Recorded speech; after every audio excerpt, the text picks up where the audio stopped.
Kính chào các bạn khán giả yêu quý của IELTS FACE-OFF. Như vậy là chúng ta lại cùng với nhau đến với một buổi tối Chủ nhật. Hy vọng rằng những ngày cuối tuần của các bạn thật sự là vui. Tối ngày hôm qua các bạn có khỏe không ạ? Không biết là mọi người đã dành thứ Bảy và Chủ nhật để làm gì?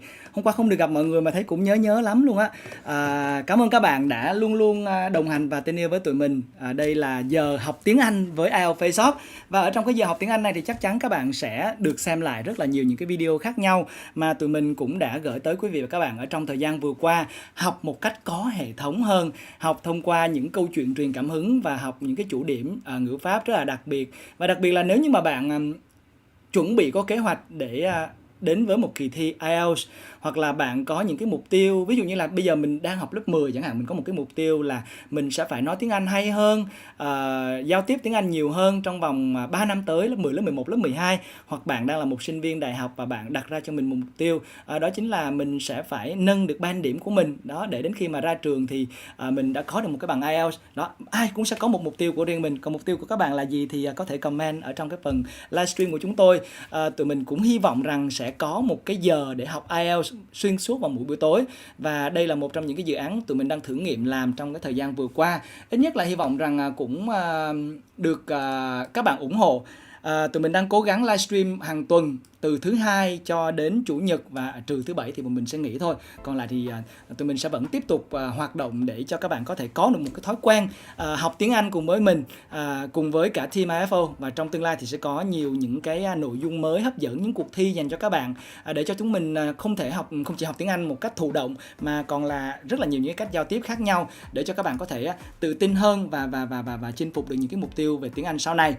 Còn bây giờ thì chúng ta hãy cùng đến với danh sách những cái video sẽ có ở trong chương trình tối ngày hôm nay nha mọi người.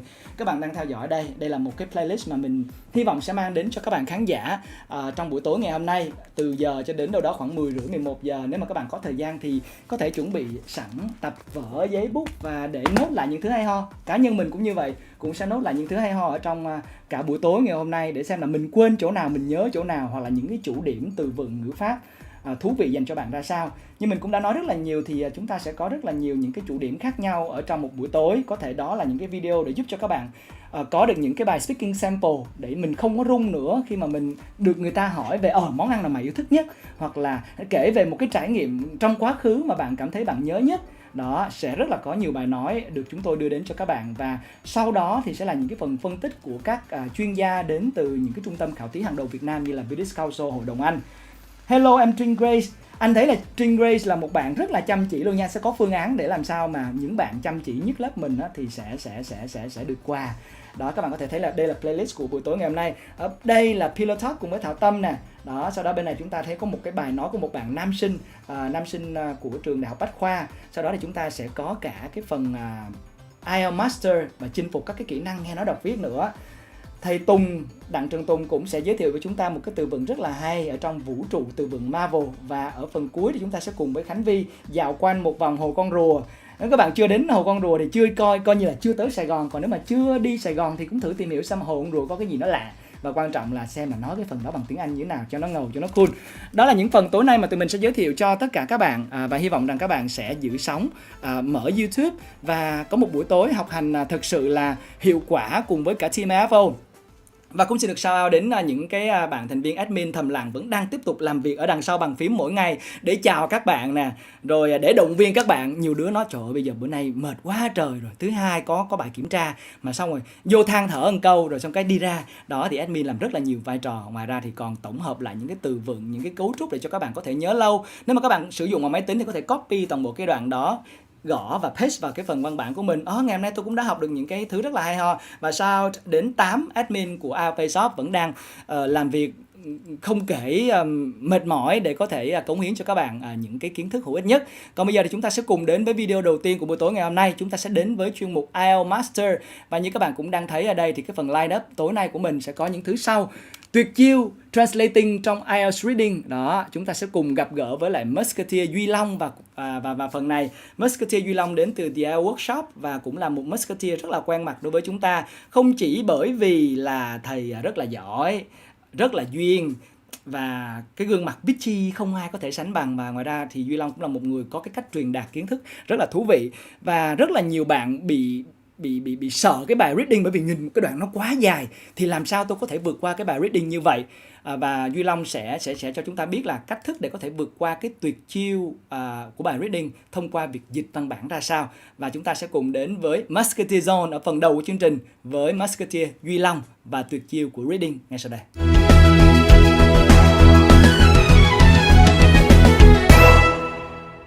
Hi guys, welcome back. Xin chào mừng các bạn đã quay trở lại với IELTS Musketeer Zone, chuyên mục mở rộng của IELTS FACE-OFF, nơi các bạn sẽ được trang bị những kiến thức quý giá về cả 4 kỹ năng của bài thi IELTS.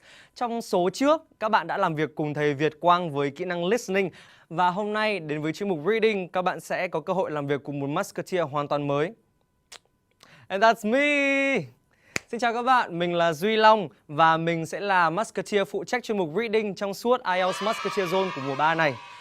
Nếu các bạn đã follow mình trên Instagram, chắc các bạn đã biết mình rồi. Mình là một food reviewer với tài khoản Eaten by Long. Nhưng đến với chuyên mục reading ngày hôm nay, mình sẽ là thầy Duy Long. So excited. Alright. Vậy trong số trước của IELTS FACE-OFF phát sóng vào ngày 22 tháng 9 cùng khách mời là anh phi công Quang Đạt, các bạn đã có một lời khuyên rất quý giá từ chuyên gia của Hội đồng Anh, đó chính là don't just do practice tests, but also translate them. Tức là sao ạ? Hãy đừng chỉ làm các bài đọc không mà phải dịch các bài đọc nữa. Và đó cũng chính là nội dung của bài giảng ngày hôm nay, translation. Vậy để biết rõ hơn về nội dung của bài giảng này, các bạn hãy đừng đi đâu cả. Mình sẽ quay trở lại trong một lát nữa thôi. Đây là IELTS Musketeer và mình là Duy Long.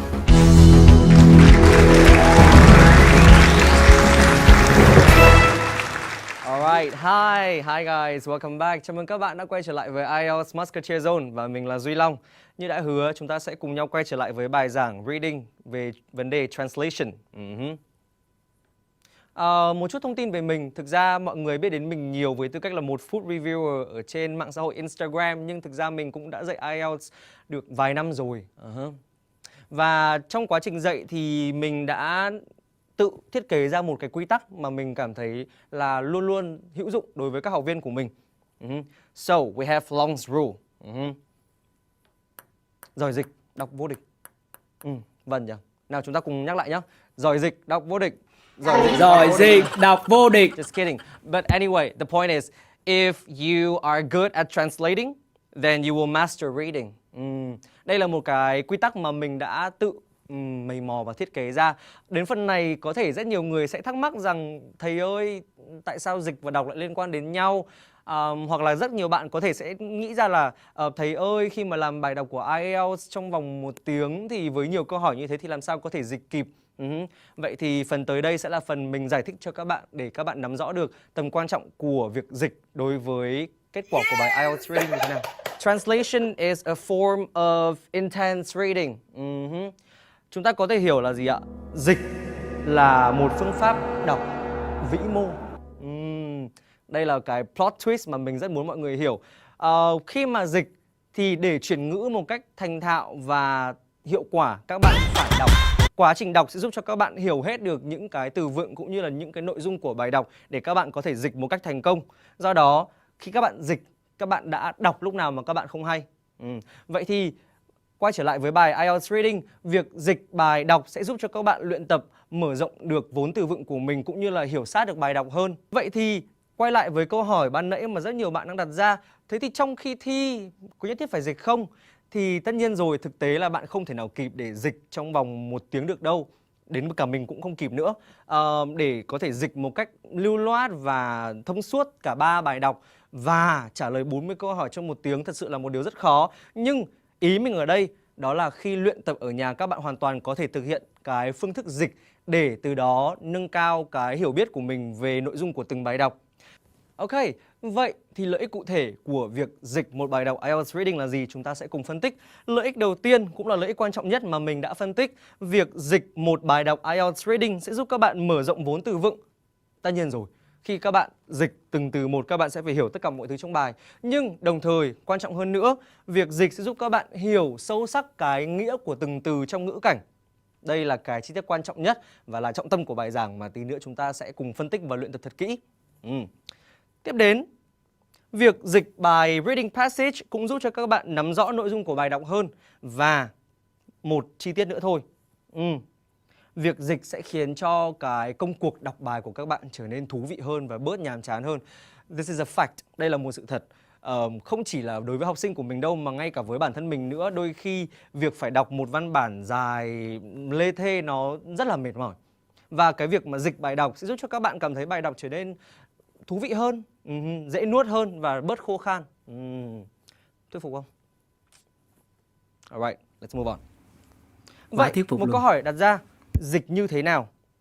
Rất nhiều bạn muốn dịch nhưng không biết dịch. Vậy thì qua bài giảng ngày hôm nay mình sẽ cung cấp cho các bạn 2 tip để có thể dịch một cách tròn trịa và lưu loát các nội dung của bài IELTS Reading. Và chúng ta sẽ đi đến tip đầu tiên. Tip number 1. Dịch sát ngữ cảnh. Ngữ cảnh, context. Và để hiểu rõ hơn về tip này thì mình sẽ đưa ra cho các bạn 2 ví dụ và chúng ta sẽ cùng phân tích 2 câu ví dụ này nhé. Câu đầu tiên, the contaminants absorb sunlight and therefore heat up the atmosphere. Các chất gây ô nhiễm sẽ absorb ánh nắng mặt trời và từ đó làm hâm nóng bầu khí quyển. Ở đây absorb chúng ta sẽ hiểu là hấp thu ánh nắng. Nhưng trong một ngữ cảnh khác, từ absorb lại hoàn toàn có thể mang một ý nghĩa khác. Chúng ta sẽ cùng xem tiếp. Poor reading skills increases the amount of time it takes for workers to absorb in the workplace. Ở chỗ này dịch absorb mà là hấp thu thì nghe có vô lý không nhỉ? Mình thử dịch nhé. Kỹ năng đọc kém sẽ làm tăng thời gian cần thiết cho người lao động để hấp thu tại môi trường làm việc. Nghe bị sai đúng không? It sounds very wrong. Thế thì ở chỗ này absorb chắc chắn chúng ta sẽ sorry các bạn, mình bị líu mồm. Chắc chắn chúng ta sẽ không thể dịch là hấp thu được mà ở đây ta sẽ hiểu là tiếp thu. Việc đọc kém sẽ làm cho người lao động tốn thời gian hơn để tiếp thu được thông tin trong quá trình làm việc tại môi trường lao động. Vậy qua ví dụ này ta có thể thấy trong 2 ngữ cảnh khác nhau thì từ absorb có 2 nghĩa hoàn toàn khác nhau. Vậy đây chính là ý mình muốn nói trong cái tip số 1, dịch sát ngữ cảnh.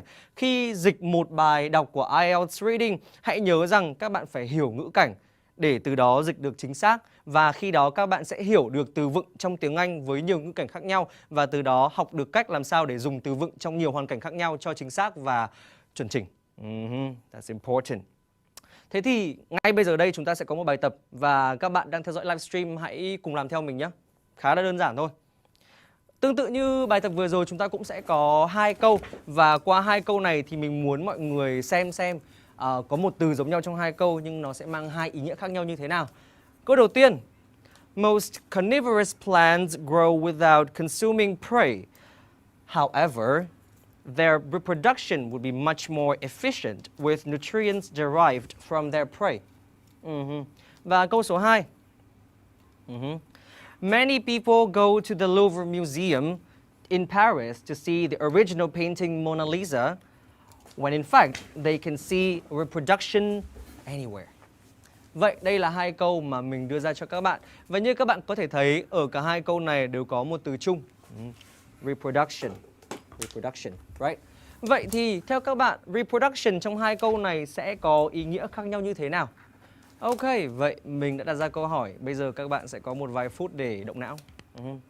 Use your brain, think wisely, hãy nghĩ thật kỹ và hãy đưa ra câu trả lời. Các bạn hoàn toàn có thể comment vào livestream.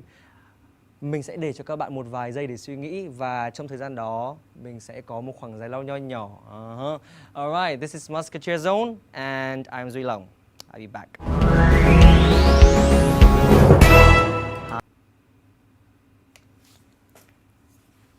Rồi, reproduction ở 2 đoạn có giống nhau không vậy mọi người? Chúng ta sẽ cùng nhìn lại 2 đoạn này ha và comment cho tụi mình biết là cái từ reproduce ở trong 2 đoạn văn ngữ cảnh mà Musketeer Duy Long vừa mới gửi đến các bạn có nghĩa khác nhau như thế nào?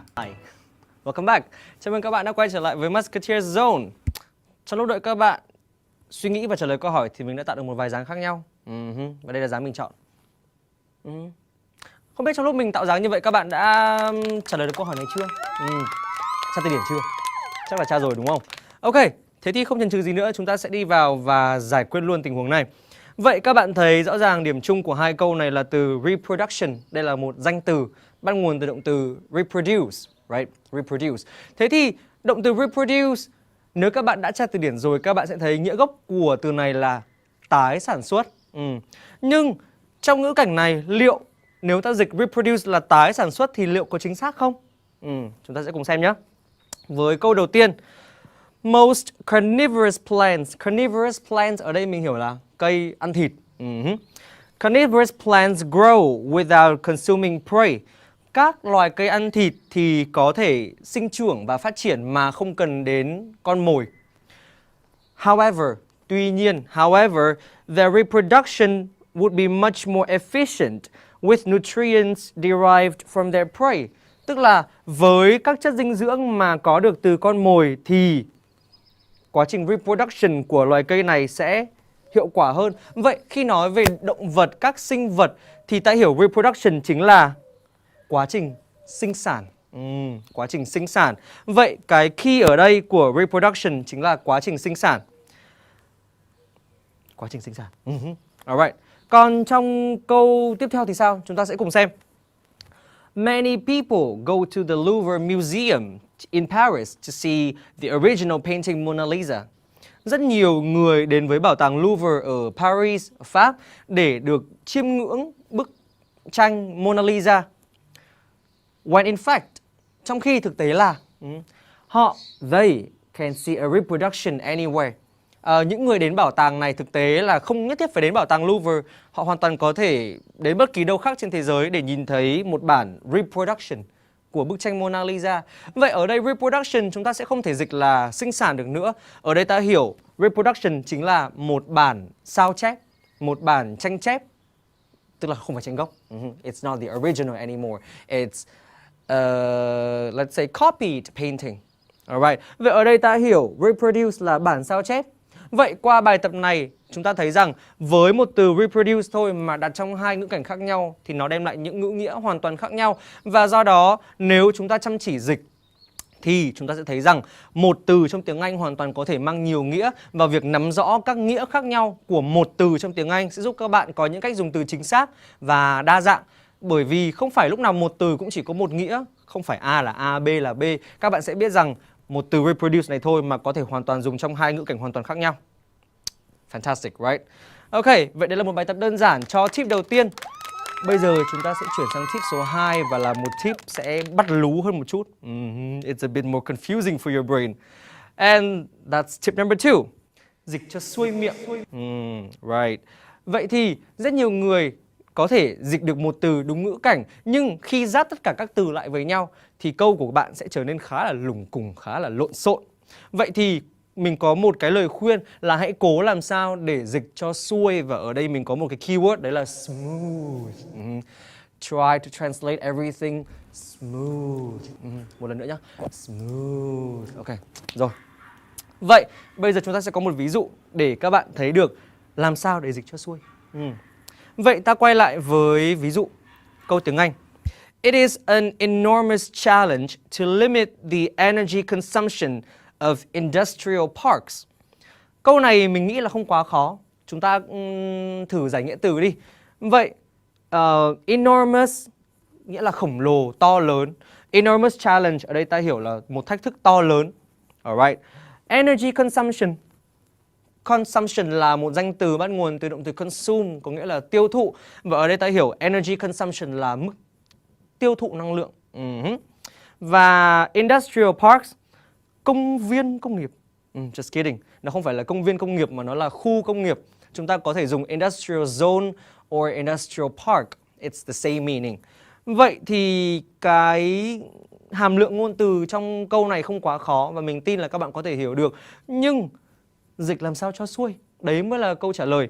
Thế thì các bạn thấy đây là một câu dùng chủ ngữ giả, it là một cái loại hình ngữ pháp rất phổ biến trong tiếng Anh.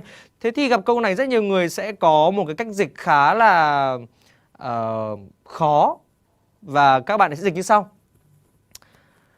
Nó ở đây chính là it. Nó là một thách thức khổng lồ nhằm giới hạn mức tiêu thụ năng lượng của các khu công nghiệp.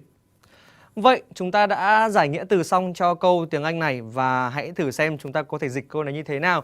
Vậy thì rất nhiều bạn sẽ dịch như sau. Chúng ta sẽ thử xem một câu dịch mẫu mà mình nghĩ tin chắc là rất nhiều bạn sẽ dịch. Nó Nó là nó là một thách thức khổng lồ nhằm giới hạn mức tiêu thụ năng lượng của các khu công nghiệp. Nghe có sai không? Hình như mình nghe thấy hơi sai sai. Không biết các bạn nghe câu này có thấy hơi ngứa tai không? Mình thì có thấy ngứa. It's a bit itchy, I'm not gonna lie. Thế thì quay lại câu chuyện. Nếu mà các bạn dịch theo cái phương thức gọi là từng từ một, word by word, thì sẽ dẫn đến hậu quả này đây. Câu của các bạn hoàn toàn có thể hiểu được về mặt ngữ nghĩa, nhưng khi đọc thì sẽ cảm giác rất là ngược. Vậy thì một bài học mình đưa ra cho các bạn, đấy là hãy tránh tuyệt đối việc dịch từng từ một. So the lesson is not to translate word by word. Don't go word by word. That is the worst way you can do to translate. Chúng ta hãy tìm cách để lắp ráp các thành tố của câu lại sao cho nó xuôi hơn một chút trong tiếng Việt. Vậy thì quay lại về ví dụ này, chúng ta sẽ xem làm thế nào để câu văn này có thể lọt tai hơn. How to make it become smooth, right? Smooth. Thế thì chúng ta sẽ thử đưa ra một phương án sau. Chúng ta sẽ không giữ nguyên câu chủ ngữ giả với chủ ngữ là ít nữa, mà ta sẽ thử xoay lại các bộ phận của câu. Vậy thì cái phần limit the energy consumption of industrial parks mình sẽ đẩy lên phía trước làm chủ ngữ. Tất nhiên mình sẽ đổi limit thành limiting để biến nó thành danh động từ. Vậy thì việc giới hạn mức tiêu thụ năng lượng của các khu công nghiệp là một thách thức khổng lồ, đúng không ạ? Cái phần mà enormous challenge mình không để ở chủ ngữ nữa, mà mình đã đẩy xuống ở vế đằng sau làm object. Vậy thì chúng ta sẽ thử dịch lại một lần nữa bằng tiếng Việt cho xuôi. Phương án của mình sẽ là như sau. Việc giới hạn mức tiêu thụ năng lượng của các khu công nghiệp là cả một thách thức lớn. Nghe xuôi hơn đúng không? Chắc chắn là nghe sẽ xuôi hơn với việc bạn đặt nó ở đầu câu. Đấy là một cách làm mà chẳng ai dùng trong tiếng Việt bao giờ cả. Vậy thì đến phần này chắc hẳn sẽ rất nhiều bạn đặt ra câu hỏi là có nhất thiết phải dịch hay thế không? Có nhất thiết phải dịch cho tròn trịa thế không? Thì tất nhiên chúng ta không cố gắng để trở thành một dịch giả. We are not trying to be translator, we are not trying to be an interpreter. At the end of the day, suy cho cùng, chúng ta vẫn đang thi IELTS, chúng ta vẫn đang ôn thi, và dịch là một biện pháp chúng ta dùng để cải thiện kỹ năng đọc của mình. Nhưng hãy nhớ rằng việc dịch một cách êm xuôi tất cả nội dung của bài đọc sẽ giúp cho các bạn hiểu rõ hơn dụng ý của tác giả khi viết một câu văn trong bài đọc, và để các bạn hiểu rõ hơn cái cách thức hành văn của tiếng Anh và tiếng Việt sẽ khác biệt ra sao. Điều này sẽ giúp cho các bạn cải thiện được cái cách thức hành văn ngay trong văn viết của các bạn. Đấy là một ứng dụng mà các bạn sẽ không ngờ đến nếu các bạn làm tốt việc dịch và đọc. Alright. Vậy đấy là tip số 2. Smooth. Vậy các bạn hãy nhớ 2 tips. Tips thứ nhất, context, dịch theo ngữ cảnh, dịch sát ngữ cảnh. Và tip số 2, dịch cho mượt. Make everything smooth. Okay, let's move on, shall we? Vậy thì bây giờ chúng ta sẽ đến với một bài tập tổng hợp. Và bài tập tổng hợp này sẽ là lúc để các bạn cùng chắp ghép tất cả những kỹ năng chúng ta vừa học và biến nó thành kiến thức nhớ lâu. Alright. Mình sẽ đưa ra một câu mẫu. Câu mẫu sẽ là như sau. Increased consumption of fossil fuels in recent years deepens the widely acknowledged contribution of industrial activities to the issue of environmental pollution. Nhiệm vụ mình đưa ra cho các bạn đó là hãy dịch câu này từ tiếng Anh sang tiếng Việt. Alright.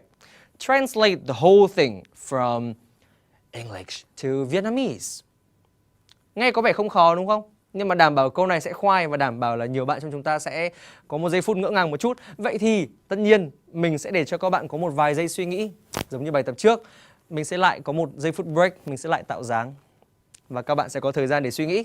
Alright, this is IELTS Musketeer Zone and I'm Duy Long.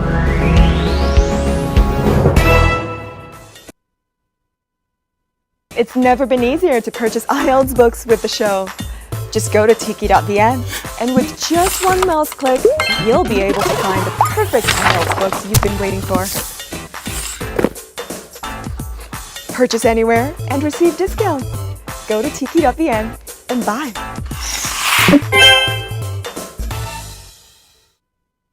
Annihilate, homotherm, chameleon, invertebrate, terrestrial magnetism, interferometer, scoria. Không thể nhớ được các từ ngữ lạ lùng như thế này.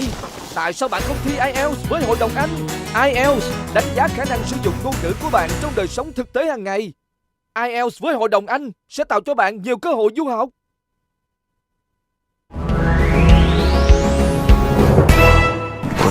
On a dîné, machin chouette.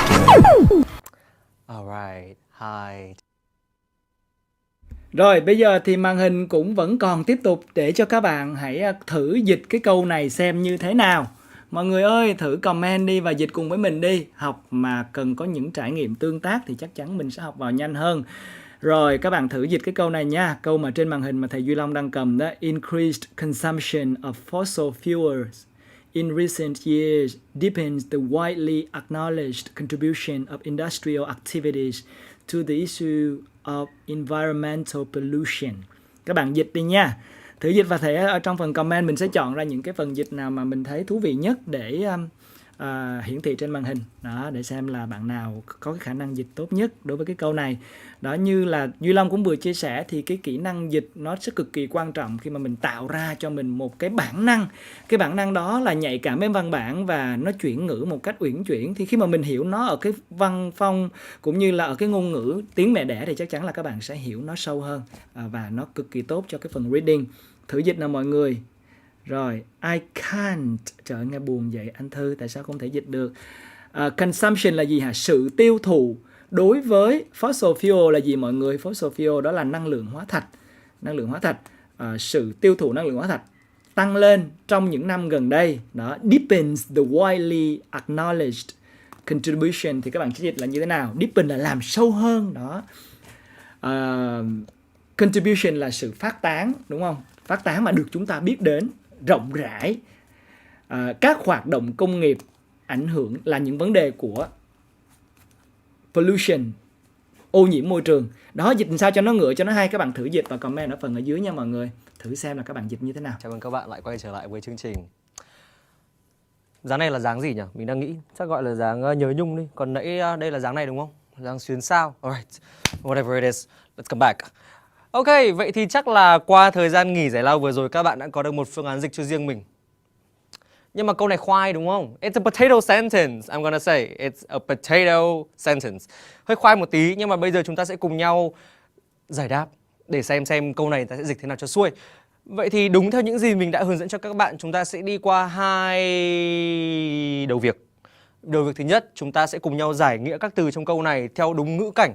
Và sau đó, sau khi đã giải nghĩa tất cả mọi thứ xong, chúng ta sẽ cùng nhau lắp ghép toàn bộ câu này lại để tạo nên một câu smooth. Smooth. Nhớ nhá, keyword quan trọng, smooth. Alright. Nào, quay lại với câu này. Chúng ta có một vài từ cần giải nghĩa cụ thể theo ngữ cảnh mà dưới đây mình đã liệt kê ra.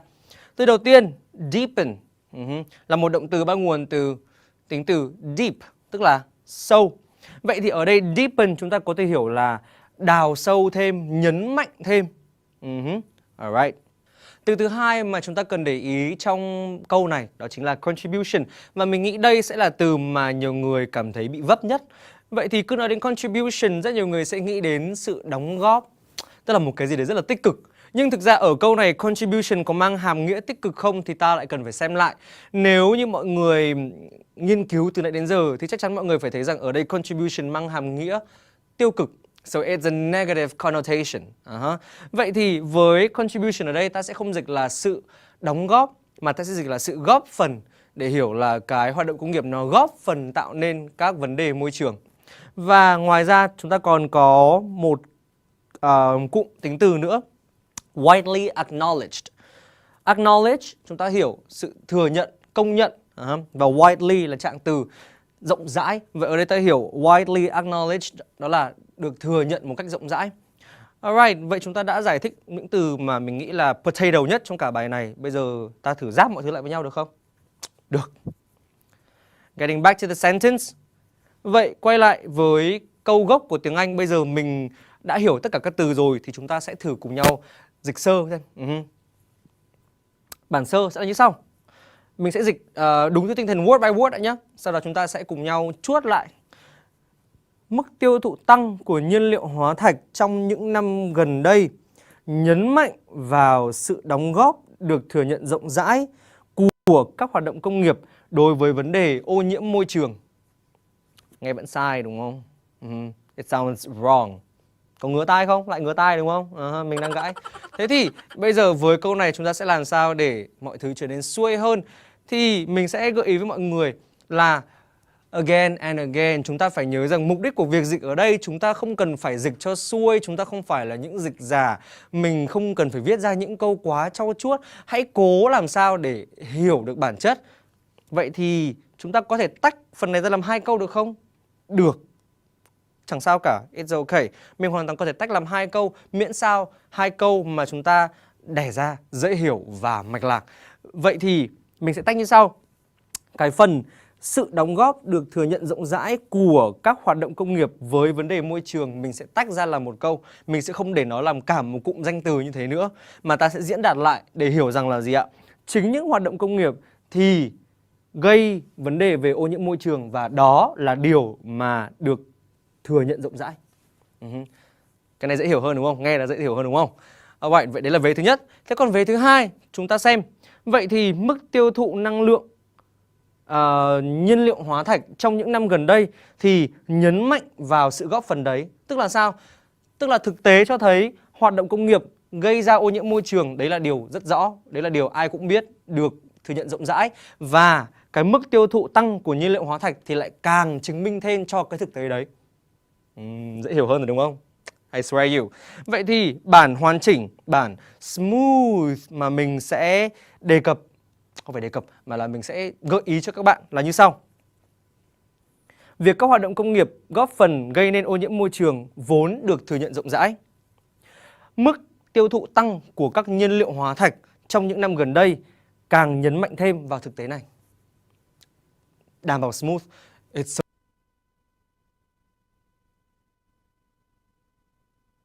Mình sẽ để màn hình cho các bạn có thời gian để đọc kỹ lại cái đoạn này và dịch cả hai cái bản sơ và bản smooth như thế nào. Và đồng thời cũng shout out đến các bạn, bạn Mai Xuân, bạn Khu Boy và bạn Anh Vi nè, đã rất là chăm chỉ và cũng đã gõ cái bản dịch của mình ra đây. Practice là một cách rất là tốt để cho các bạn có thể học tốt hơn. So smooth, right? Vậy thì qua bài tập này đảm bảo là các bạn đã nằm lòng được 2 quy tắc của mình rồi. Hãy cố gắng để luôn luôn tìm cách giải nghĩa các từ mới theo ngữ cảnh cho thật sát. Và sau đó chúng ta sẽ cùng nhau dịch các câu văn trong bài đọc sao cho thật là xuôi. Và điều đó sẽ giúp cho các bạn hiểu được từ mới một cách sâu sắc nhất, đúng theo ngữ cảnh nhất. Và đồng thời giúp các bạn hiểu được dụng ý của tác giả khi viết câu văn một cách tối đa nhất. Nếu các bạn để ý, các bạn sẽ thấy câu văn tiếng Anh nó hơi điệu. It's a bit fancy, I'm not gonna lie. Cấu trúc của câu này khá là phức tạp và để dịch xuôi word by word ra tiếng Việt thì đảm bảo nó sẽ là cả một sự khó khăn. Nhưng khi chúng ta tìm cách để bẻ, xoắn mọi thứ lại sao cho gần gũi với tiếng Việt hơn và sát với ngữ cảnh hơn thì mình thấy là nội dung thực chất không hề khó hiểu. Và đấy là tất cả những gì mình muốn nói trong bài giảng ngày hôm nay. That's it. So remember again and again. Tip number 1, context, dịch đúng ngữ cảnh. Và tip số 2, smooth. Ok, hơi khó chịu rồi đúng không? Vậy thì đó là tất cả những gì mình muốn truyền tải trong bài giảng ngày hôm nay. Và tất nhiên, trước khi kết thúc bài giảng thì mình có một cái tip mà mình muốn các bạn nhớ thật là rõ và thật là kỹ càng.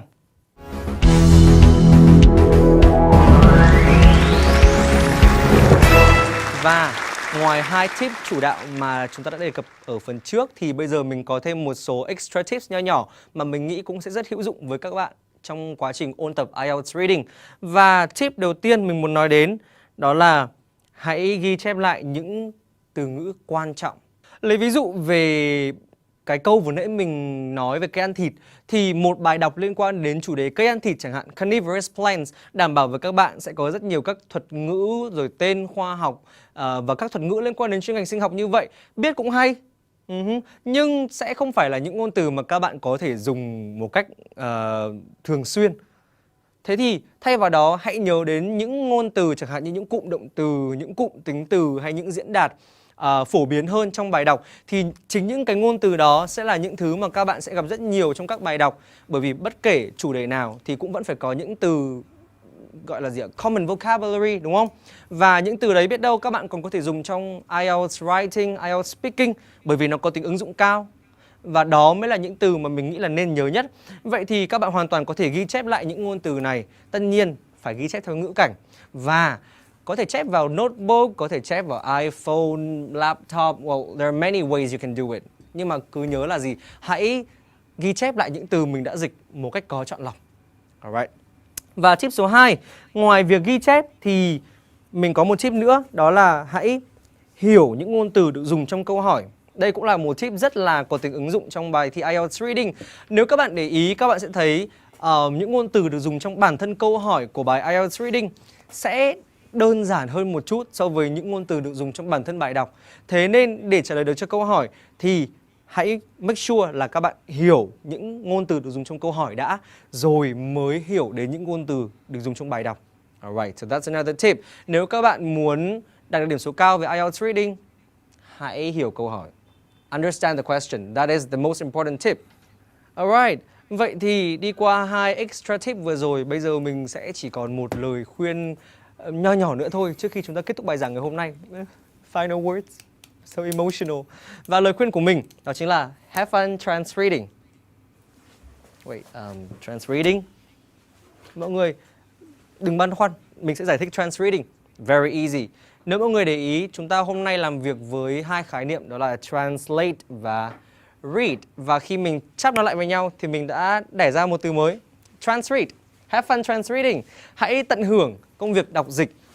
Mình mong rằng qua bài giảng vừa rồi các bạn đã hiểu được việc dịch sẽ có lợi cho kỹ năng đọc trong bài thi IELTS của các bạn tới đâu. Và khi đó chúng ta sẽ tìm thấy một động lực để vừa làm bài đọc và vừa dịch tất cả những gì mình đọc. Đơn giản thế thôi. Very easy, right? Alright, and that's it for today's class. Trên đây là bài giảng của mình với nội dung translation. Và mong rằng với bài giảng vừa rồi thì mình đã cung cấp được cho các bạn những tips thật là thú vị để chúng ta biến bài đọc của mình trở thành một công việc thú vị hơn, bớt khô khan hơn, đồng thời giúp các bạn có thể nắm vững được kỹ năng dịch để hiểu được từ vựng, hiểu được bối cảnh của bài đọc và từ đó nâng cao điểm số của bài IELTS Reading. Và vào ngày thứ 5 tuần sau, chúng ta sẽ lại gặp lại nhau. This is not the last with me. Mình sẽ quay trở lại với một bài giảng reading tiếp theo của chương mục IELTS Musketeer Zone. Và đừng quên rằng chỉ 2 ngày nữa thôi chúng ta sẽ đến với tập phát sóng mới của IELTS FACE-OFF. Và trong tập này chúng ta sẽ gặp một nhân vật rất đặc biệt.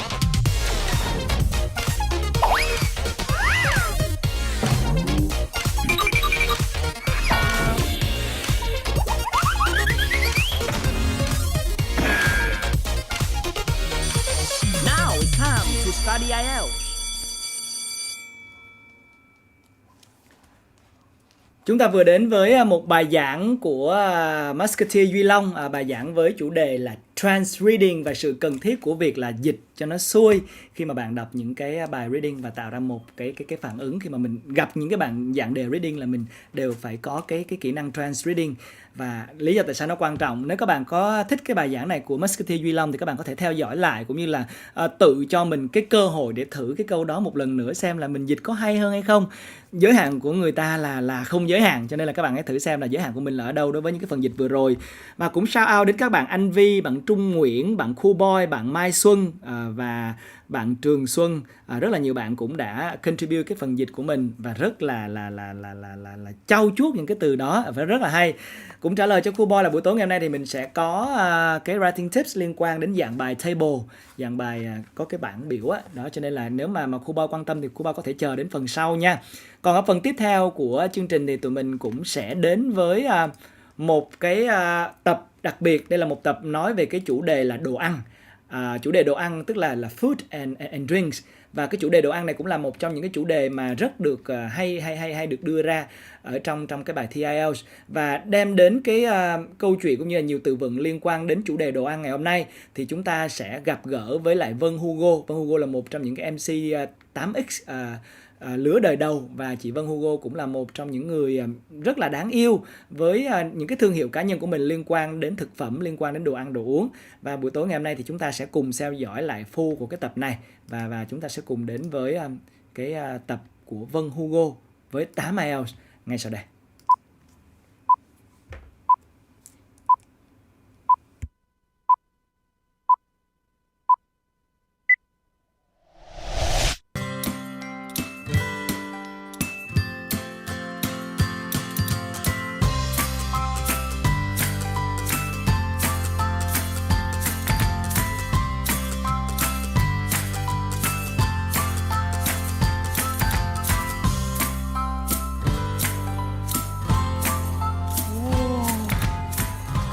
food. We all love food. But of course, we can't eat food all the time, especially if we're just gonna start to work like me. So I'm gonna give this to you. Just kidding. But anyways, talking about food, we all love talking about how it's eaten, what to eat today, how do we cook food, and also how we diet. Diet's been an amazing thing that's taken the market by storm recently. Guys, diet, okay? But anyways, the modern version of diet can be also eating pizzas, eating sweets, and that'll be fine. Today, we'll have a person to talk to you exactly about what diet and food really means today.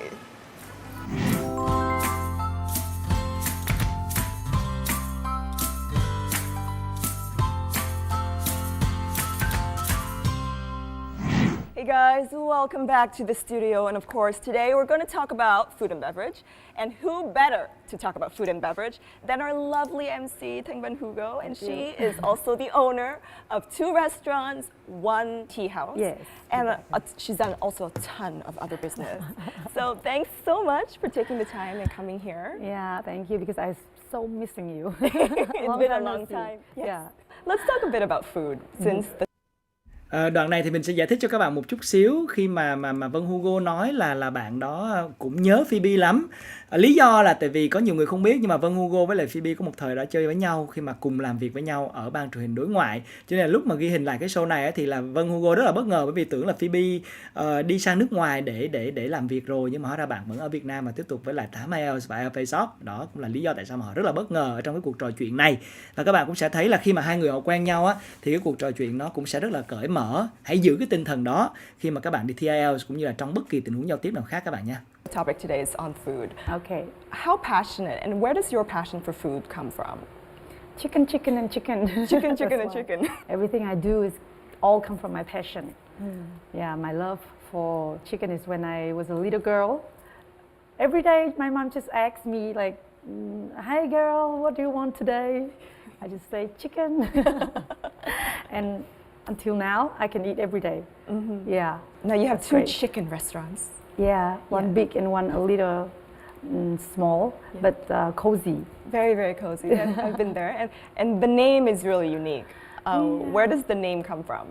That's my home name from my little son. He make it. Yeah. Because I call him ông làng, so he call me back, Bà Đầm. That's cute. So when it comes to dieting, will you go on a diet No. before anything? No, I've never ever tried. Yeah, I eat everything, and never been on a diet before, and even from now on, because I always feel good with my body. That's perfect. I think it's great. I think it's a great thing to feel good about our body. Yeah. I have to admit though, I did go on a diet several times before. Really? Yeah, not just once, several times. How do you feel? I didn't feel good. You know, I felt I was on a very low to no carb diet, and you know, I felt a little bit the lack of energy. Yeah. Oh, yes. And I felt sleepy a lot of the times. But right now, you know, I'm keeping a healthy diet. Great. In the sense that as low carbs as possible, but still Yeah. some to keep my body going. Perfect. Yeah. Low carb is perfect, but it doesn't work for me. I cannot live like low carb for every day, you know. I never tried. So let's describe your meal. What do you eat in the morning? What do you eat at lunch? And what do you eat at dinner? Morning, normally I prefer some bánh bao and bread. At lunch, maybe some hot pot. Hot pot. Chicken I hot love pot. And at night, normally I eat in an Italian restaurant, and I'm gonna have a little steak with mushroom. So you're one of those people that it's like, oh yeah, you like your meats, you like your proteins at night. Because I have to work maybe very late at night, so I have to have a really good dinner, so that I can prepare things and, you know, strength for my work. Well, you're such a hard worker. Like Yes. sometimes you work days and days and days without break. Non-stop. How do you eat during those times? Sometimes I have to stop thinking about food. Gonna distract me from work, you know, because sometimes we are getting used to like work for the whole day, Yeah. and then I just have like 1 or 2 menthol per day. Sometimes it's like that. So tell us a bit about, the tea house. How do you enjoy a good cup of tea? Because I love fruit, so I want to mix. So maybe sometimes I think of new fruit tea, then I have to try to make it as soon as possible. And I will invite all of my friends to taste it before I public it. And I think the perfect time to enjoy a cup of tea is early in the morning, when you need some type of energy to clear your mind and ready for everything.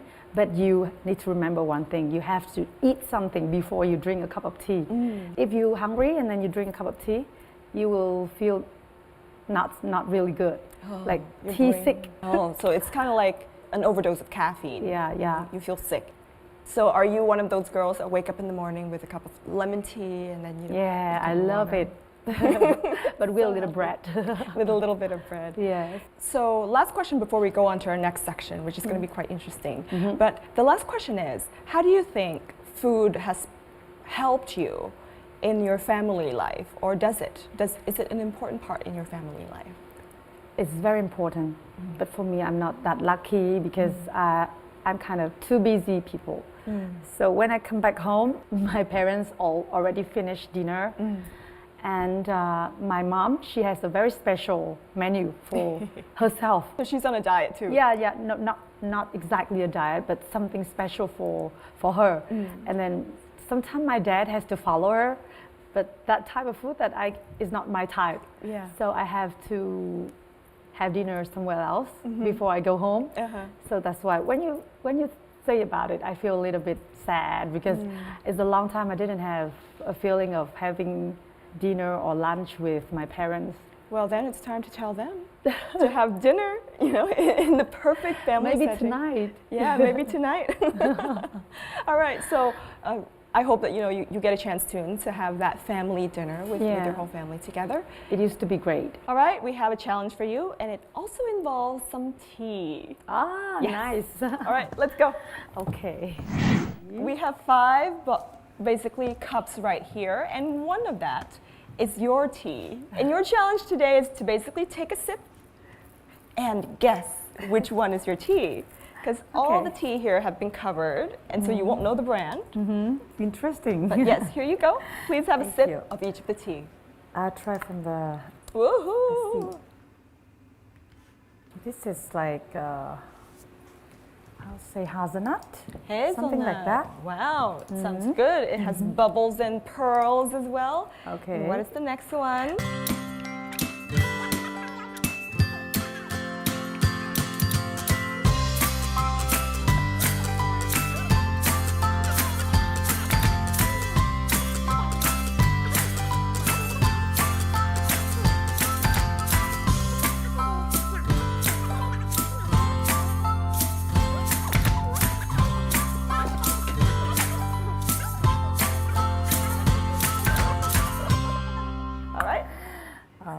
This one. Next one. What does that one taste like? Bubble. Tastes like bubble. Not so sweet. And a little milk. Oh. I think this one with maybe very little milk. It's not really milk tea. This is not normal milk tea. Interesting. So it's more tea than milk tea. Interesting. Is that one? No. That is not one. Okay, so we have one last one. Let's see if this one is it, okay? The last one? Let's see if this one is it. Last but not least. Last but not least. What do you think of that one? What's the flavor? A lot of milk. A lot of milk. And some type of syrup. And some type of syrup. And from your face, I'm guessing. I'm the one that's guessing now. This is so familiar to me. So familiar to you. Yeah. Is this the one? This is the one. It is the one. Hugo tea. All right. Can we have an answer, please? Is this the one? It is the one. You got it correct. Woohoo! But among all of these tea, which one do you like the most? What flavor? Of course, my tea is the best. Sorry, this should be out. Out of these 4. This one? This one you like the best. Yeah. Why? I like the flavor of chocolate. Oh. I'm still finding like a way to combine, to mix it with my tea too. Oh, wow. Yeah, because the kids really love to drink chocolate tea, you know? Yeah. They always ask me like, hey, do you have chocolate tea? I think, okay, I'm trying to make it. That's great. I'm excited when that comes out. I think I'll be a little kid as well. Yes. So I think to sum up for our audience, you know, when they want to talk about tea or when they talk about food and drinks, what are some of the phrases or words you think they can remember? In Vietnamese, we say like, có thực mới vực được đạo. Okay, So you gotta in English, explain this it's to me. What does có thực mới vực được đạo mean? Okay. So có thực is to eat, right? Yeah, What to does vực mean? Is it a cliff? No, it's like to eat is to motivate you to work. Oh. Something like that. Vực is motivate. It's like to bring something up, right? Yes. And And- raise you up. And Dao is what? Dao is... Dao. Yeah, what does that mean? It's like, I think it's like if you have to work, then you have to eat first. Something like that. Oh, Very I see. simple. Perfect. The Vietnamese wasn't so simple, Yes. but the meaning I think is something that we can all use for our own daily life. And I think what Vân is trying to tell everyone is that no matter how hard we work and no matter how we forget to eat sometimes, I think eating is really important. Yeah, exactly. It's a And circle when of you life. are able to eat, it means like you are very happy. Yes. That you still can feel the taste of the food. It's the best time of your life. Oh. Because when you lie down, you have stress, sick things. You cannot eat anything. So that's the very worst time. Yeah, I love how you say that, like if we can still feel the taste of the food, it means we're still alive, we're still living, and we're still conscious, right? Exactly. I love that. All right, thanks so much. Next up, I would really want you to try what we have in store for you. Because we are the Tam IELTS show, and one of our expertise is basically the IELTS test. Okay. And we would like to put you through the IELTS challenge. So excited. You look so excited. Because the last time I did an IELTS exam is like almost 10 years ago. So now it's like something that remind me of The test, right? Yeah. But you know My what? youth. You know what? This test is not going to be the typical test. It's going to be so physical, so fun, and you'll enjoy it. And I'm here if you need anything. If you don't like anything, you can just say, hey, Phoebe, help me out. Okay. All right, high five. Yeah. So guys, next up is the IELTS Marathon, where our contestant, our guest, will have an opportunity to check out what the IELTS is like in a very physical manner. So let's check out what the IELTS Marathon is right now. This is the IELTS Marathon. Rồi bây giờ thì các bạn đã sẵn sàng chưa? Tụi mình sẽ chơi IELTS Marathon cùng với lại chị Vân Hugo ha. Nãy giờ các bạn bình luận rất là nhiều về việc là quá nhiều đồ ăn ngon mà xuất hiện vào buổi tối chủ nhật như thế này. Như là bạn Subie Jiwon, thèm quá, Hà Hoàng, wow trà sữa vị sô-cô-la, bạn Mai Xuân, trà sữa, cười, đó. Quầy định tra tấn người ta hay sao? Lâu rồi không được xuống trà sữa uống, nếu muốn thì uống thôi em ơi. Tự làm cũng được. Hôm nay làm luôn hẳn chủ đề về đồ ăn. Còn các bạn ở nhà ha, sẵn sàng đem giấy bút mình ra. Mình cũng đang chuẩn bị đem giấy bút ra để chơi thử cái game IELTS Marathon cùng với chị Vân Hugo xem như thế nào. Chúng ta tiếp tục nha. With the first challenge, you have to look for 3 items: the passports, the key,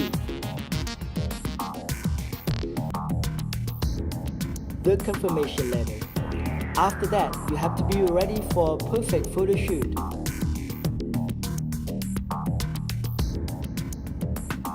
Then perfect fingerprints.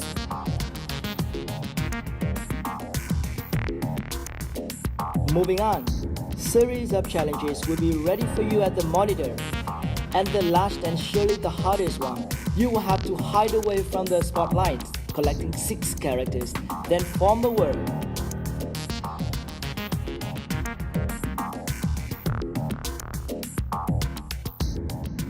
The IELTS Marathon is ready right now.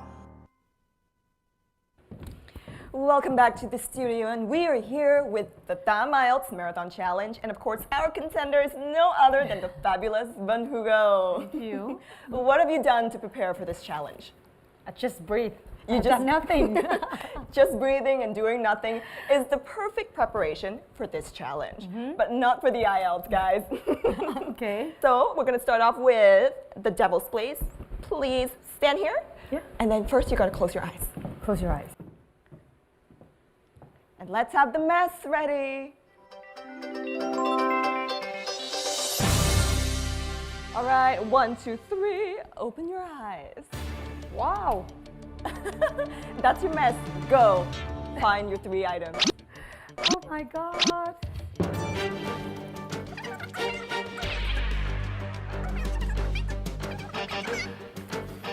Inside Take off my shoes. Okay, she's taking out her shoes. You're game, girl. You're game. I know. Where is it? Sometimes it's attached to Maybe something. here. Is it in there? Wow. You got 1 out of 3. Okay, you got 2 more items.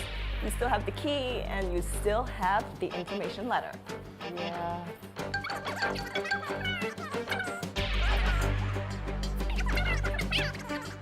But is anything in there? The key is here.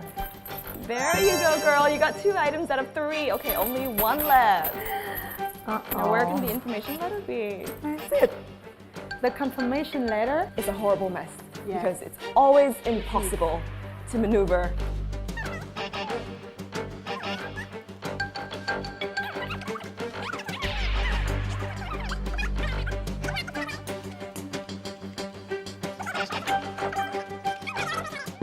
It is not in there. Okay, I'm gonna go and help you. I think this is becoming way too difficult. I'm gonna go and help. Yeah. If it's not in here, where can it be? Where can all of it be? No. No. No. Okay, we got teamwork. You look at that, I'm gonna look at this, okay? Okay, okay. Let's see.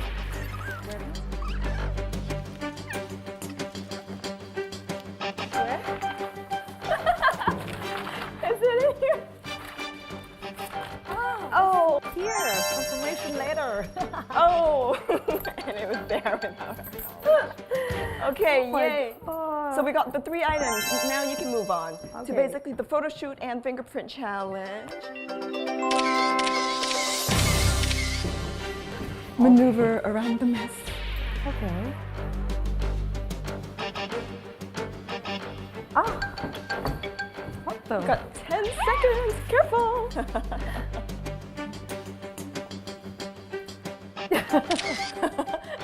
Perfect. It is the perfect photo. Please have a look at the photo and then you're going to move on. Okay. You Where can press is the it? play button. I don't know how I think to... it's the happiest IELTS photo I've ever Yes. seen. Perfect. You won. All right, you're on to the next challenge, the fingerprint challenge. You gotta make sure you fingerprint all 10 fingers. All right, make sure you print 10 fingers. Do you ever do fingerprinting while you're a kid? Yeah. Yes. Reminds me of my childhood. Does your son do a lot of this? No. No. Okay.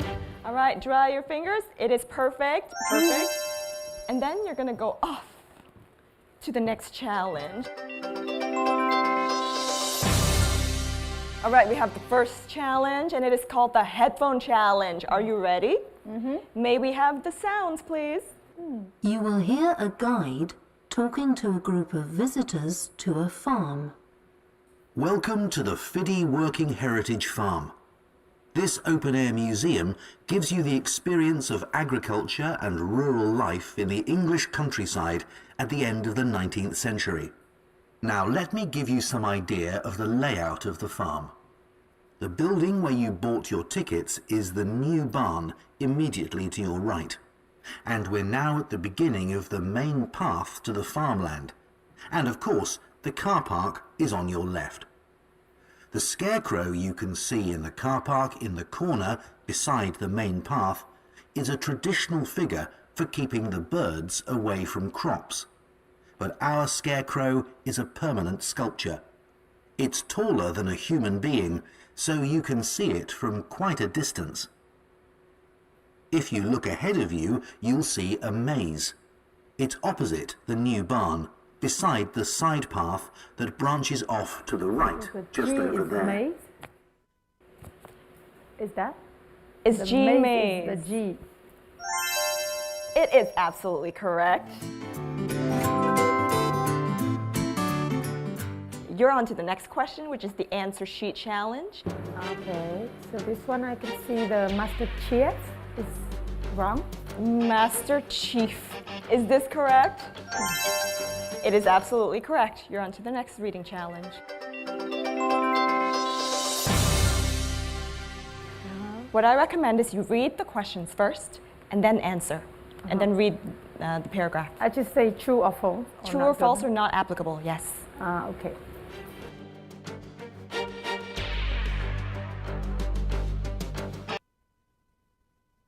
Và bây giờ mình cũng sẽ dành thời gian dài hơn để cho các bạn tập đọc cùng với Vân Hugo nha.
Number 2, true.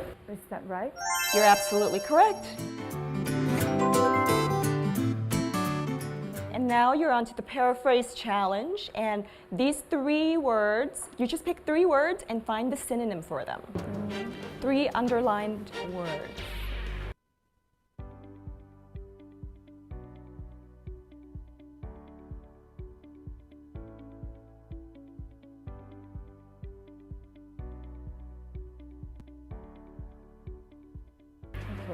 England, British. England, Britain, is this correct? You're absolutely correct. You got 2 more words. Okay. People, human.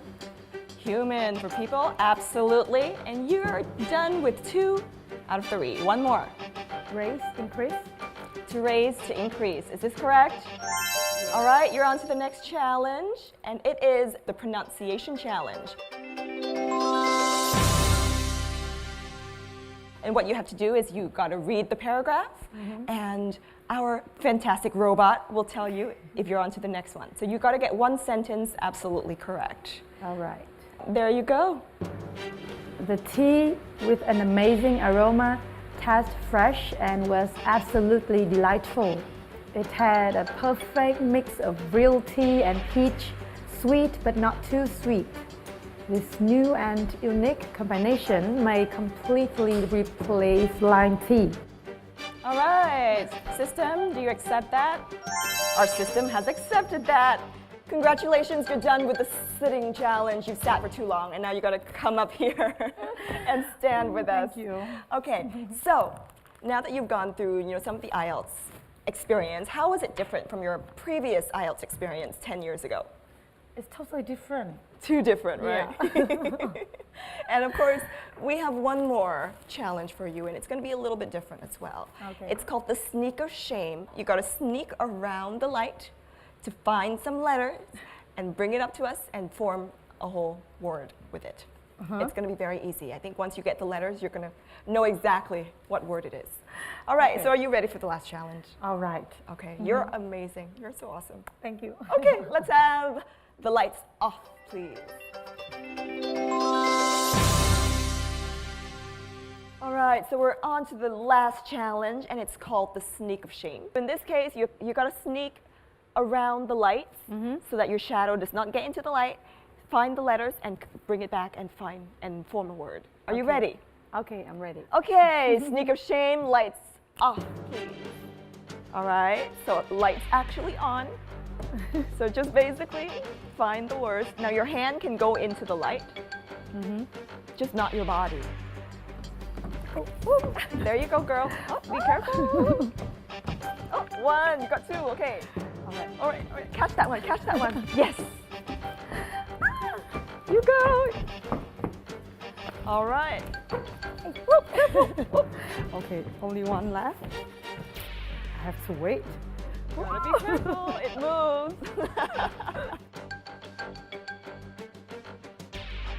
Girl, you're done. Woohoo! Okay, so I have 6 words. All right. So we have H, we have A,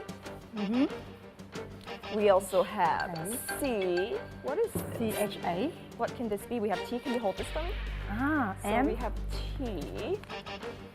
What Các bạn thử cùng đoán với tụi mình nha, xem từ gì với các từ đã có H, A, C, T, M, and A. It's familiar for me. Some kind of drinks. Matcha. Oh, it is matcha. All right. Okay. Matcha, one type of green tea. Yes. Latte. It's very good taste. It's my favorite, actually, Yeah. matcha. You're the fastest ever sneak of shame Really? on this show. It is. Thank you. Yeah, fastest ever sneak of shame. The shadows can't keep up with you, and then these words, you just got it right away. Thank you. All right, so thanks so much for participating in this challenge. And of course, we're off to the next section, which is the idioms of the week section. And so guys, we are off to the next section, the idioms of the week section. And right now we're done with Vân Hugo, but hopefully she'll come back onto the show and hang out with us. Yeah, nice to meet you. Nice to meet you. Okay. As well. Thank you. All right, idioms of the week, guys. Stay tuned and don't go anywhere. Các bạn thân mến, các bạn vừa theo dõi phần đầu tiên của cuộc nói chuyện với Vân Hugo và thú thật là mình thấy rất là nhiều những cái từ vựng hay ho ở trong cái chủ đề food and drinks, chủ đề đối với thực phẩm, ăn uống. Và các bạn để ý, các bạn có thể theo dõi lại tập này bởi vì Phoebe đã đặt ra rất nhiều câu hỏi. Đó cũng là những câu hỏi mà examiner sẽ hỏi chúng ta trong phòng thi speaking. Ví dụ như là what do you usually drink in the morning? Ví dụ là chúng ta hay uống gì vào buổi sáng? For breakfast, ví dụ như vậy. Hoặc là ăn cái gì? Người ta thường hỏi là ăn cái gì, nhưng mà nếu mà trong tình huống là hỏi uống cái gì, giống như là Phoebe vừa hỏi thì chúng ta sẽ trả lời như thế nào? Làm sao để ứng biến nhanh nhất? Làm sao để có một cái câu trả lời nó đầy đủ để đạt được đúng cái tiêu chí mà examiner cần? Thì hy vọng các bạn đã thấy cái phần vừa rồi hữu ích. Và phần tiếp theo thì chúng ta sẽ đến với một cái idiom rất là hay và cũng rất là quen thuộc, rất là hình tượng luôn. Và sau đó thì chúng ta sẽ đến với phần Stars Do IELTS. Và phần Stars Do IELTS kỳ này sẽ là ca sĩ Đinh Mạnh Ninh với một cái chủ đề mà mình nghĩ cũng sẽ rất là thú vị. Đó chính là describe about something that you never experienced, never tried, but you really want to do it. Kể về một cái trải nghiệm, một thứ gì đó mà bạn chưa bao giờ trải qua và bạn muốn đạt được. Chúng ta sẽ cùng đến phần tiếp theo với idioms of the week và sau đó sẽ là Star Do IELTS. Và tiếp nối chúng ta sẽ quay trở lại trường quay với Phoebe Trần và IELTS expert là thầy Dan Reup. Và ở phần này thì chúng ta sẽ được nghe thầy Dan Reup chia sẻ về cái tip liên quan đến writing và cái tips đó cụ thể là gì, dạng bài table. Chúng ta sẽ cùng tiếp theo chương trình ngay sau đây. Idiom of this week.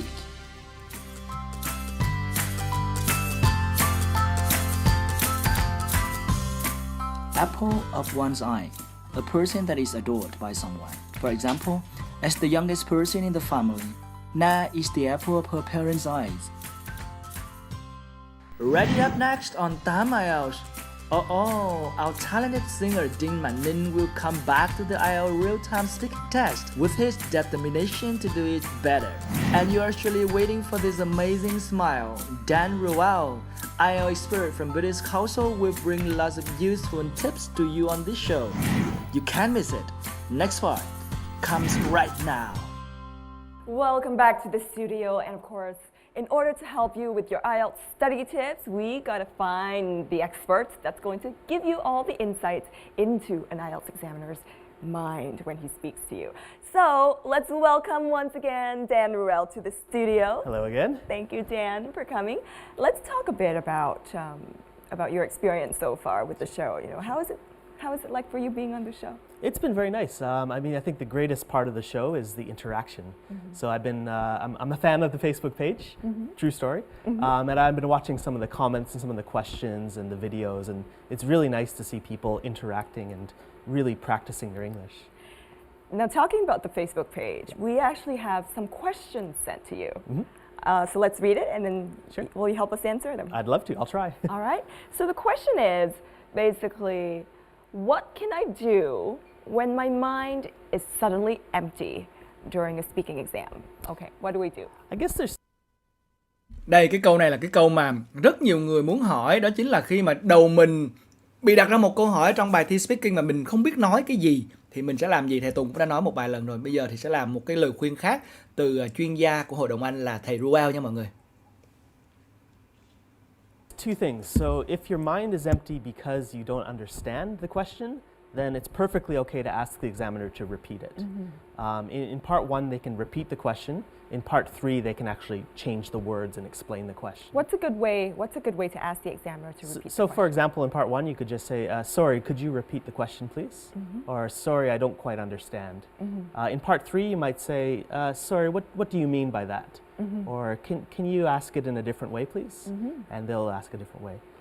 If your mind is empty because you have no ideas at all, then I think the best thing you can do is try to explain something as close as possible. Even if it's a little bit off topic, just try to do as closely as possible. All right, so guys, you know, if you are the one that asked that question, just don't be afraid to ask the examiner to repeat the question. And of course, don't be afraid to basically speak about something that is as close as possible to that question itself. All right, so let's move on to the next section. Today we have Đinh Mạnh Ninh again on the show, and let's take a look.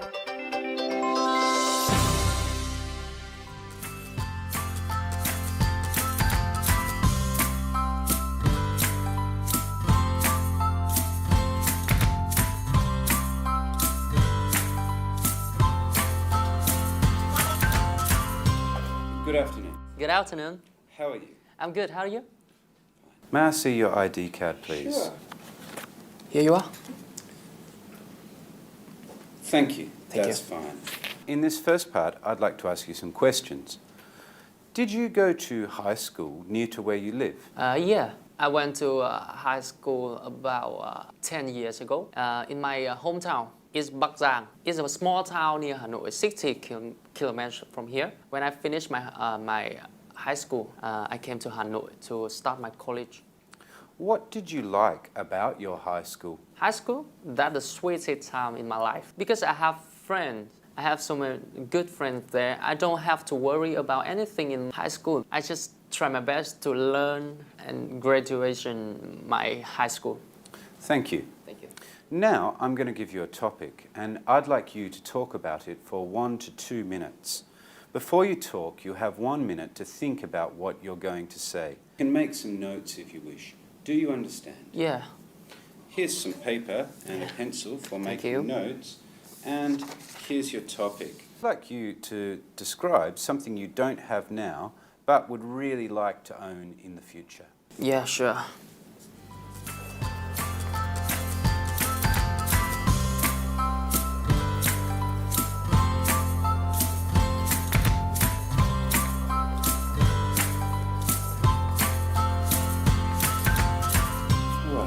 Okay. Could you please start talking now?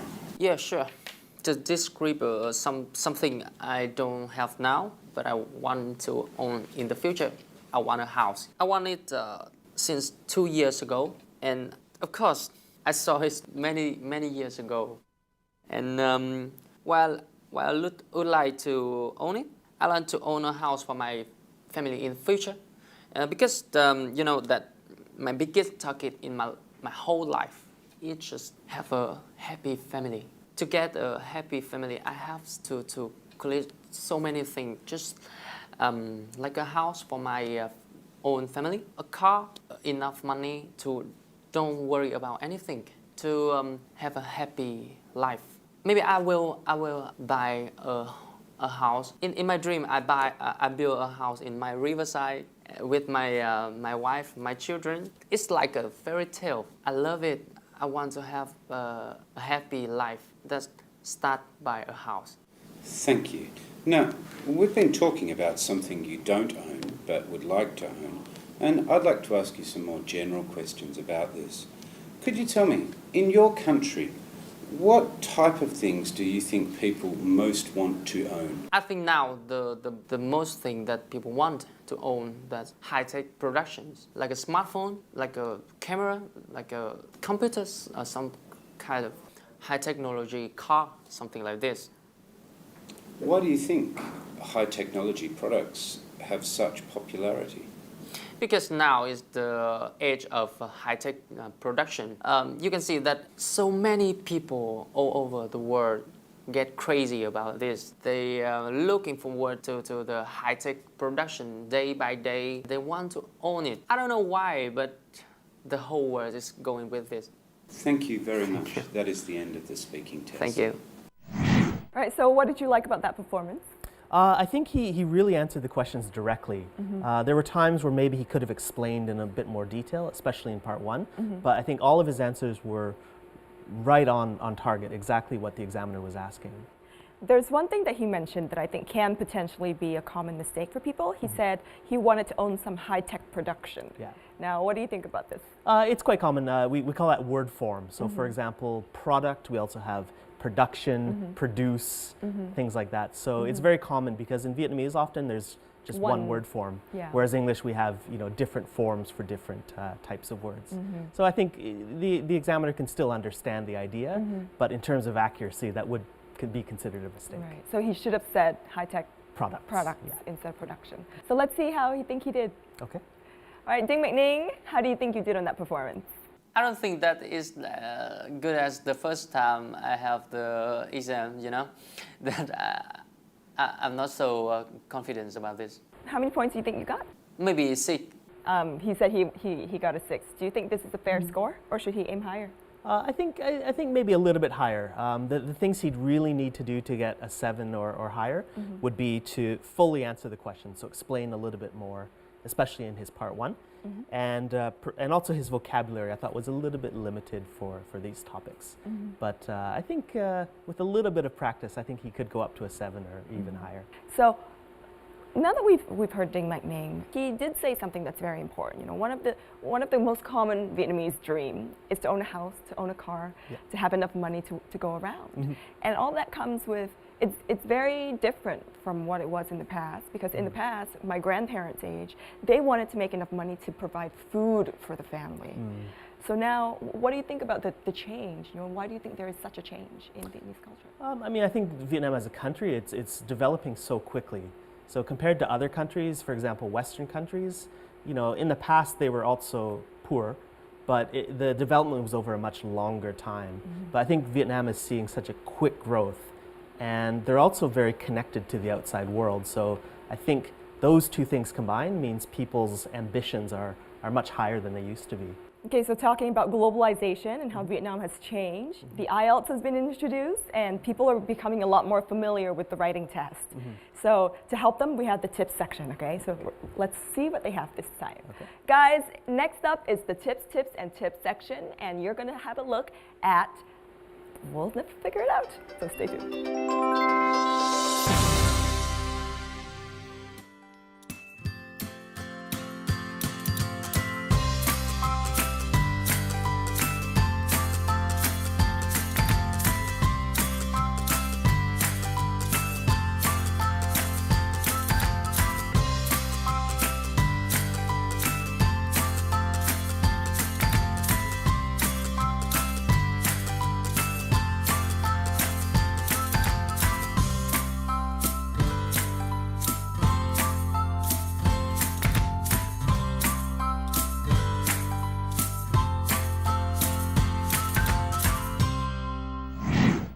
All right, so the writing tips this week is actually on the table in writing task number 1. Tell us a little bit more about this table. In my opinion, it's one of the more difficult tasks because it's not very visual. When you get a pie chart or a graph or a process, it's very visual, but a table, it's only numbers. So the first thing you need to do is understand what are the different categories, what are the things that are being measured. And the second thing that I normally do is I try to turn the numbers into a graph. So beside each row, I usually draw a little graph. So for example, if the numbers are going up, I draw an up arrow. If the numbers are going down, I draw a down arrow. Because for me, it helps make it very visual. Because a lot of us are visual learners. And sometimes we learn a lot better, we understand things a lot better when information is turned into visuals, correct? And the other tip I'd say is don't try to talk about every single number. What we're trying to do is look for the trends, look for the patterns, but you're not expected to describe every single detail. What if the person has amazing English, has written so well about the graph, but he or she described the graph, one or two details of the graph wrong? Now, is this a problem? They might get a slightly lower score in the first category called task achievement. But it's important to realize that there are 4 different categories. So it is possible to do not so well in one category, but very well in the other categories and still get a good score. I see. All right, thanks so much, Dan.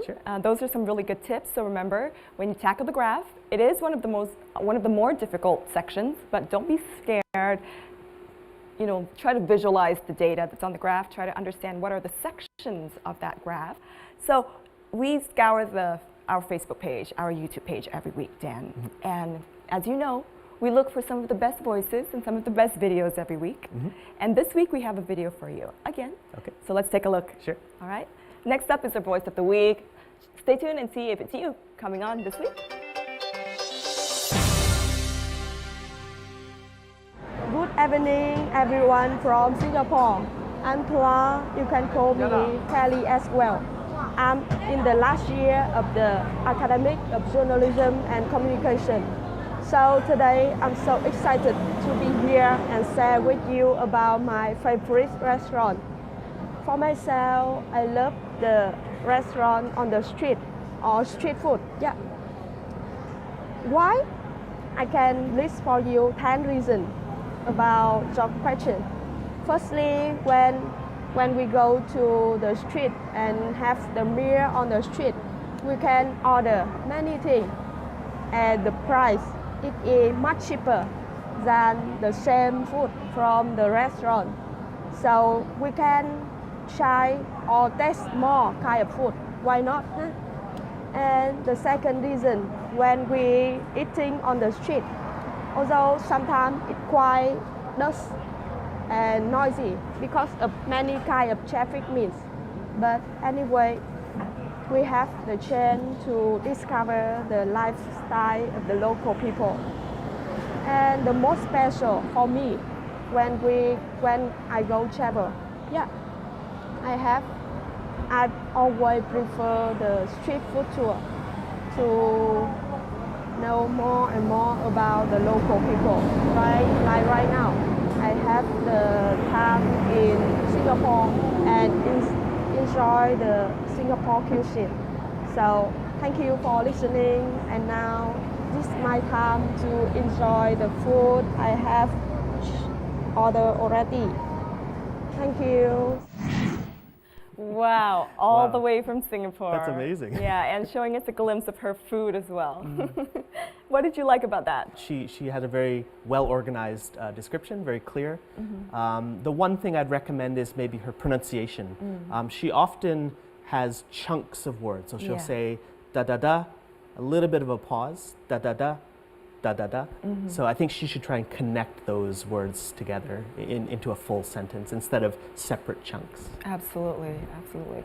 But I think overall, I could understand her very well. Absolutely, yeah. I know the reason why the show picked her, because of the vibrancy of her energy, because of the creativity in what she brings to the video. And of course, because she's from Singapore. So guys, if you're not in Vietnam and you're watching the show, you're not excluded from all the list of the people that we're going to look at to put on the show. So send it away, send it across the ocean, and give us your videos, okay? All right, so to recap a little bit, when it comes to talking about food or writing about food and beverage, what are some of the things vocabulary that people can remember? Or idioms? Yeah, there's a few. For example, somebody who really enjoys food and likes to try lots of different foods is a connoisseur, which is actually a French word, but English stole it from the French. So Yes. you might say, I'm a connoisseur. Another one you might say is mouth-watering. So instead of saying delicious, mouth-watering is a bit more idiomatic. Yeah. So something is really, really tasty, you might say a mouth-watering meal. Absolutely. Do you think Vietnam's a good place for people going on a diet? Not the best, Not I think, the best. based on my experience, absolutely not. All right, but you know, despite the fact that you may be on a diet or may not be on a diet, Vietnam food and food everywhere in the world basically is one of the most integral things of our culture. And you know, observing food and remembering the vocabulary relating to food will not only help you in the IELTS, but also help you in your daily life and when you travel as well. So keep that in mind. Sure. Yeah. So thank you, Dan, for being on the show. My pleasure. And we hope to see you again soon. Hope so. Guys, that's it for this section of the IELTS Expert. But remember, we have an interaction platform with you every week. That's why go onto our Facebook, go onto our YouTube page, and send us your videos, your questions, your comments.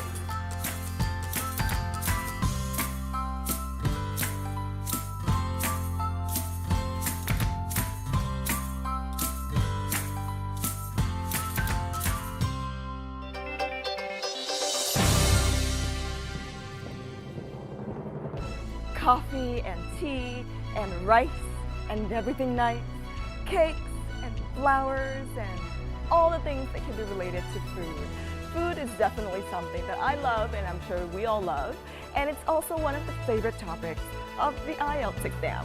So guys, the next time you prepare for the IELTS exam, make sure that you eat well and you also look at your food and you study your food extremely well. Until next time, we'll see you again. Have a good bon appetit.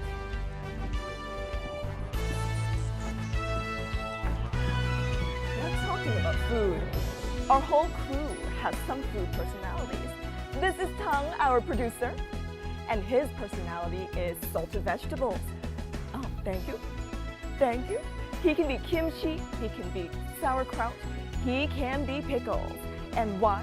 It's because he's suitable for all cultures and always, always spicy, his ideas. And next we have our director assistant, NocI. She is meringue. Meringue is because she's crunchy, she's sweet, and she's extremely fluffy. And the best thing is, she's better under heat and pressure. And of course we have Tuấn, our cameraman. And if you remember him from the second episode, he is not caramel actually. And for this time, his food personality will reveal to you later. And I will also reveal to you my personality later. You gotta stick to the show. But until then, you can think of your own food personality and great luck for all the subsequent IELTS tests. We'll see ya!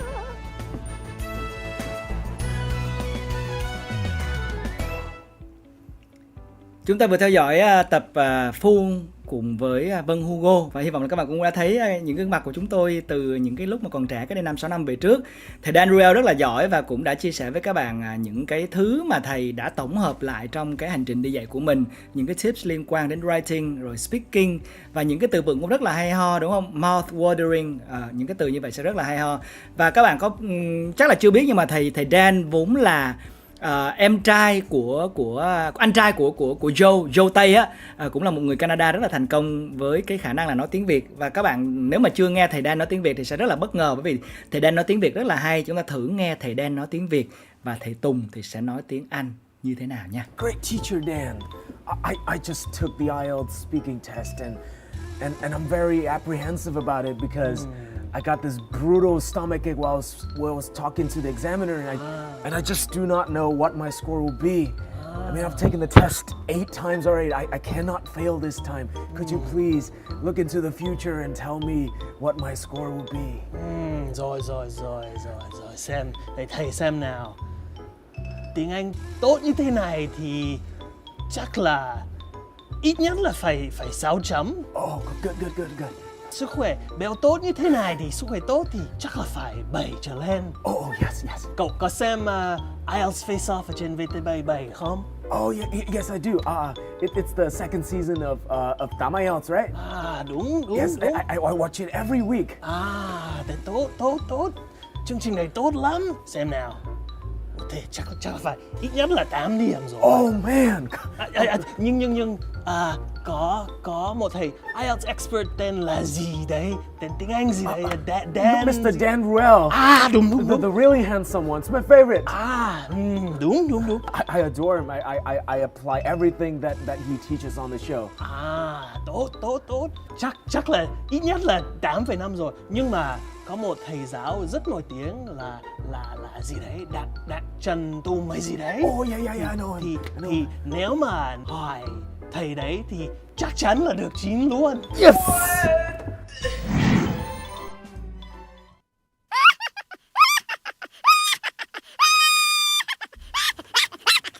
Rồi các bạn thử đánh giá xem là hai người bạn đại diện theo như từ dùng của bạn admin là Hội Người Hề Việt Nam này thì được mấy điểm IELTS và được mấy điểm VIELTS, đúng không?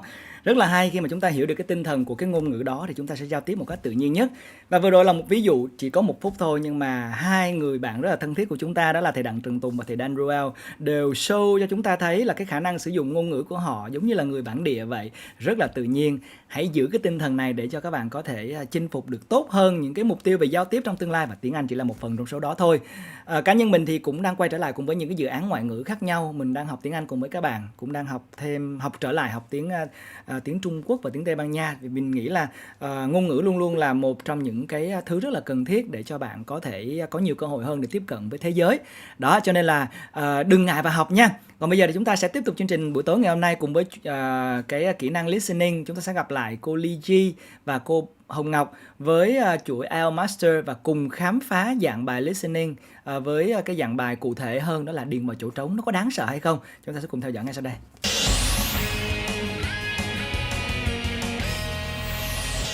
Let's look at the question and listen to the recording. You will hear an extract from a talk given to a group who are going to stay in the UK. Good evening and welcome to the British Council. My name is John Parker and I've been asked to talk to you briefly about certain aspects of life in the UK before you actually go there. So I'm going to talk first about the best ways of making social contacts there. Now, you might be wondering why it should be necessary. After all, we meet people all the time. But when you're living in a foreign country, it can be more difficult, not just because of the language, but because customs may be different. Thao, could you introduce the first thing we can do with this type of exercise? First thing to do is always remember the word limit. No more than 3 words and or a number. Nếu như các bạn có câu đáp án là 3,000 years, các bạn có thể điền vào phần trả lời của các bạn là over 3,000 years. Nhưng nếu các bạn điền vào đáp án là more than 3,000 years thì câu trả lời đó sẽ không được chấp nhận. Vì vậy các bạn hãy cố gắng ghi nhớ khi chúng ta điền đáp án vào phía trả lời nhé. Okay. Pay attention to signal words. For example, in this question of what 2 factors can make social contact in foreign countries difficult? Make sure to note nouns such as what. Với câu hỏi what thì chắc chắn là chúng ta sẽ cần tìm một danh từ trong phần nghe. Cũng giống như việc khi các bạn có câu hỏi về where thì các bạn sẽ tìm một địa điểm, hay when thì chúng ta sẽ để ý thời gian. Rõ ràng là chúng ta đã tìm ra được một số các từ khóa hay còn gọi là từ tín hiệu để chúng ta có thể sử dụng và để ý khi nghe. Tuy nhiên, các bạn hãy lưu ý là rất có thể những từ này sẽ được paraphrase trong phần bài nghe. Ví dụ với từ social contacts thì có thể chúng ta sẽ nghe thấy là social interactions. Hay với difficult thì có thể chúng ta sẽ nghe thấy những từ như là hard, như là not easy. Vì thế cho nên hãy cố gắng lưu ý về những từ đồng nghĩa khi chúng ta nghe phần recording nhé. Last but not least, pay attention to your spelling. Many students who sent us the answer last Thursday lost points because they didn't spell correctly. Và không chỉ là lỗi về đánh vần, mà rất nhiều bạn khi gửi đáp án đến không được chấp nhận đáp án của mình chỉ vì các bạn thiếu hoặc là thừa S trong đáp án. Ví dụ trong trường hợp này rất nhiều bạn đã điền languages thay vì language, và điều đó thì làm cho đáp án của các bạn sai. Lỗi sai về số nhiều và số ít là một lỗi khá phổ biến với những bạn bắt đầu học tiếng Anh, đặc biệt là khi chúng ta làm các dạng bài như bài thi IELTS. Vậy thì có một bí quyết nho nhỏ dành cho các bạn. Đấy là nếu như các bạn không thể nghe kỹ được S ending, tức là âm cuối S của các từ, thì các bạn hãy để ý xem phía trước từ đấy người ta có dùng những từ như ân hoặc each để nói đó là danh từ số ít hay không. Và nếu trong trường hợp các bạn không nghe thấy những từ này thì khả năng rất cao đáp án của chúng ta sẽ là danh từ số nhiều. Well, I always recommend to students that they should review the sounds of S, Z, and is. So let's play a quick game to review those sounds. So we're going to be reviewing the singular forms and the plural forms of these words. So let's start off with the first word, advice. What's the plural? Advices? Oof. So remember, advices does not exist. For advice, there's no plural form. We simply stick with advice. Now let's review another word, rose. Roses. Perfect. Very good job. Wife. Wives. Perfect. Remember the VES sound, wives. Let's do one more time. Wives. Perfect. Fantastic. Trò chơi và thầy Thoa vừa mới gợi ý cho chúng ta sẽ là một cách rất thú vị để chúng ta có thể cùng nhau ôn tập lại cách phát âm phụ âm cuối S trong các từ trong tiếng Anh. Và điều này chắc chắn sẽ giúp cho các bạn đạt được điểm tốt hơn đối với các câu hỏi trong IELTS Listening.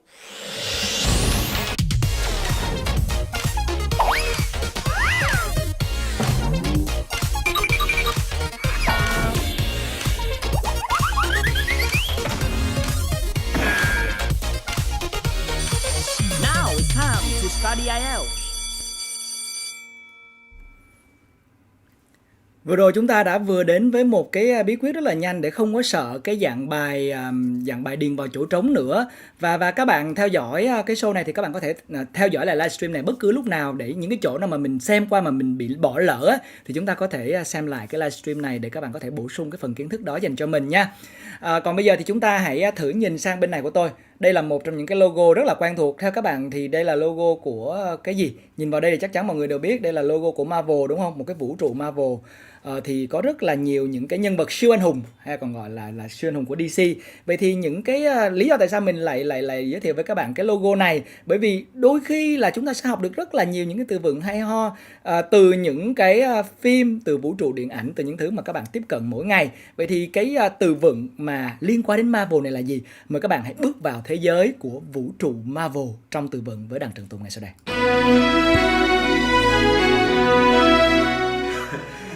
Hôm nay thì mình sẽ đi qua một số các cái vấn đề mà người học hay gặp phải khi mà các bạn học từ vựng thì có những cái khó khăn gì, và mình cũng sẽ đưa ra những cái tip mà chính mình cũng áp dụng để mình học từ vựng như thế nào. Mà mình học tiếng Anh lâu lắm rồi, mình học tiếng Anh cũng không phải lâu lắm, học tiếng Anh từ năm mình lớp 3 đấy.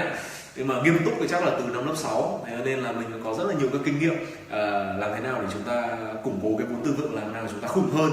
Đấy, thì hôm nay chúng ta sẽ học hết nhé.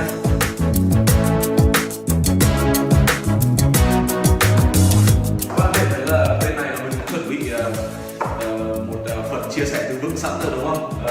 Mọi hôm thì tất nhiên là mình đều mang đến cho các bạn một cái gì đấy mà nó dễ nuốt, nó dễ sơi, đúng không? Vào tất cả mỗi livestream. Và mình nghĩ là tháng này, tháng 25 tháng 4, đúng không? Sẽ chiếu Infinity Wars. Yes, yeah. Thì mình sẽ dạy các bạn một số các từ vựng liên quan đến Marvel. Ok. Rất ít người đọc đúng cái tên này, nhưng mình ra sạp chiếu phim các ông toàn đọc là Marvel. Các bạn không được đọc là Marvel, các bạn phải đọc chuẩn nhá. Lần sau nhá, nếu mà đi xem của hãng này các bạn phải đọc là gì? Marvel. Ok, cái này đọc là vô, không phải đọc là vel. Tiếng Anh Việt nhưng mà đọc là vel. Marvel. Yes. Đấy, mà bạn nào mà điệu nhá, các bạn có thể đọc thêm là Marvel, cái âm R, đúng không? Không phải là Marvel mà là Marvel. Xôi. Tây. Nào, rất nhiều người biết hãng phim Marvel, đúng không? Cái hãng phim làm ra rất là nhiều các cái bộ phim siêu anh hùng mà chúng ta yêu thích, X-Men, Spider-Man, và gần đây đó là cái chuỗi phim Avengers, đúng không?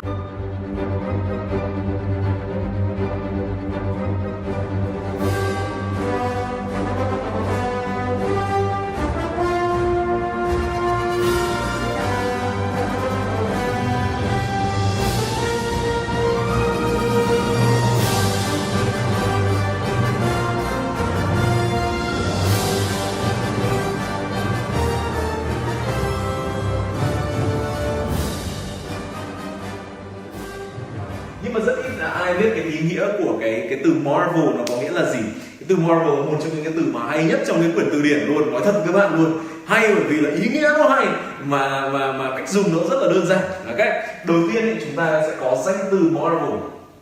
Đấy. Vậy danh từ marvel nó có nghĩa là gì? Danh từ marvel nghĩa của nó rất là đơn giản. Danh từ marvel nó có nghĩa là kiểu một cái gì nó rất là tuyệt vời. Đấy, một cái gì nó rất là đồ sộ kỳ vĩ, cái gì nó rất là hoành tráng, nhưng mà cái gì nó rất là bá đạo thì nó gọi là một cái marvel. Cái là mình cho các bạn một cái cụm từ để các bạn dùng luôn nhé. Đấy, đó là cụm từ này. Technological marvel. Technological marvels. Và cái từ này các bạn có thể đếm số nhiều nếu các bạn muốn. Được chưa? Technological marvels. Các bạn nhìn rõ không nhỉ? Nhìn rõ không anh em? Ok. Cool. Now, technological marvels nó là tất nhiên marvel là điều tuyệt vời, thì technological marvels là những cái điều mà rất là tuyệt vời về mặt công nghệ, tức là những cái thành tựu, được chưa? Những cái phát minh mà nó rất là vĩ đại về mặt công nghệ. Ok, vậy các bạn có thể nói là kiểu Japan is very famous for many technological marvels, đúng không? Một số đó là kiểu robots or something like that. Được chưa? Đấy, hoặc là kiểu đồ ăn của bạn gái em nấu is a marvel, đúng không? Một thứ mà kiểu rất là wonderful. Bạn thấy từ rất là dễ dùng đúng không? Đấy. Nào, cái cách dùng thứ hai ấy, đó là cách dùng marvel at something. Đấy. Marvel at something, nó có nghĩa, các bạn nhìn rõ đây là giới từ at nhé, at, ok. So to marvel at something tức là kiểu các bạn rất là kinh ngạc trước một cái gì đó. Nhưng giả sử như là rất là nhiều bạn biết lấy structure của mình đúng không? Mình dùng trong cái câu là miêu tả thành phố Đà Nẵng đúng không? Và các bạn muốn nói là kiểu khi đến Đà Nẵng em rất là kiểu sững sờ trước cái cảnh đẹp nên thơ ở nơi đây. Hello các bạn Đà Nẵng. Anyway, thì các bạn có thể nói cái câu như sau, đó là ví dụ như là marvel at the breathtaking view, okay? Hoặc là the breathtaking sceneries of Da Nang, okay? Đúng không? Marvel at một cái điều gì đấy mà nó rất là kỳ vĩ, được chưa? Đấy, ví dụ khi đi du lịch thì mình marvel at cái vẻ đẹp của thiên nhiên, đúng không? Mình nhìn thấy bạn mình học giỏi thì mình marvel at cái achievements của bạn mình, đúng không? Hoặc là trong cái câu mình học cái từ này, không phải học từ này mà mình nhìn thấy một ví dụ rất là hay ở trên báo Quartz, là một báo mà mình dạo này đọc rất là nhiều. Thì có một câu ở trong bài báo gần đây nó là về Thế vận hội Olympic cho người khuyết tật ấy. Thì trong bài nó có một câu đó là chúng tôi marvel at những cái khả năng, những cái abilities, những cái kiểu như là ý chí kiên cường của những người khuyết tật tham gia vào Thế vận hội mùa đông. Okay.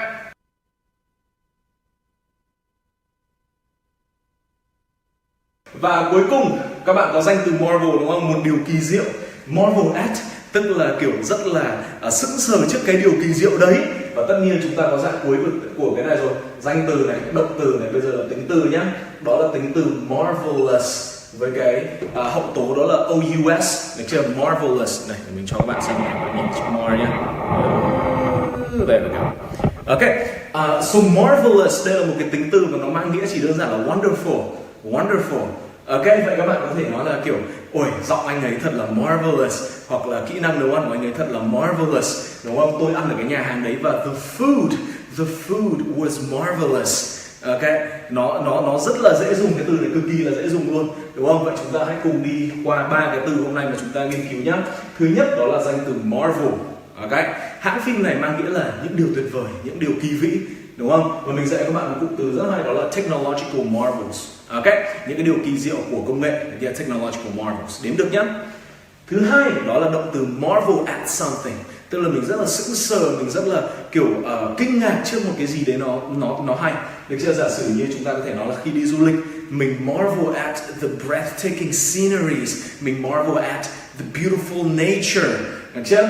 Và cuối cùng đó là tính từ marvelous, nó rất là giống cái từ đơn giản là wonderful, đúng không? Kiểu như là rất là tuyệt vời chẳng hạn, được chưa? Đấy, úi dồi ôi, cái view đấy it's marvelous, đúng không? Tôi vừa hoàn thành xong bài kiểm tra and it was marvelous. Ok, tôi vừa nấu được món này and it was marvelous. Được chưa? Nói chung nhá, chắc là nói từng đấy từ là bây giờ không bao giờ phát âm sai cái từ này, đúng không?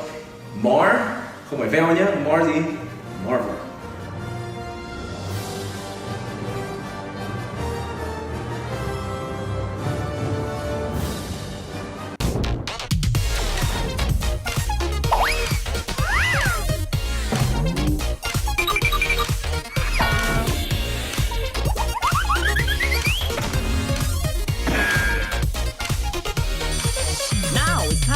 Study IELTS.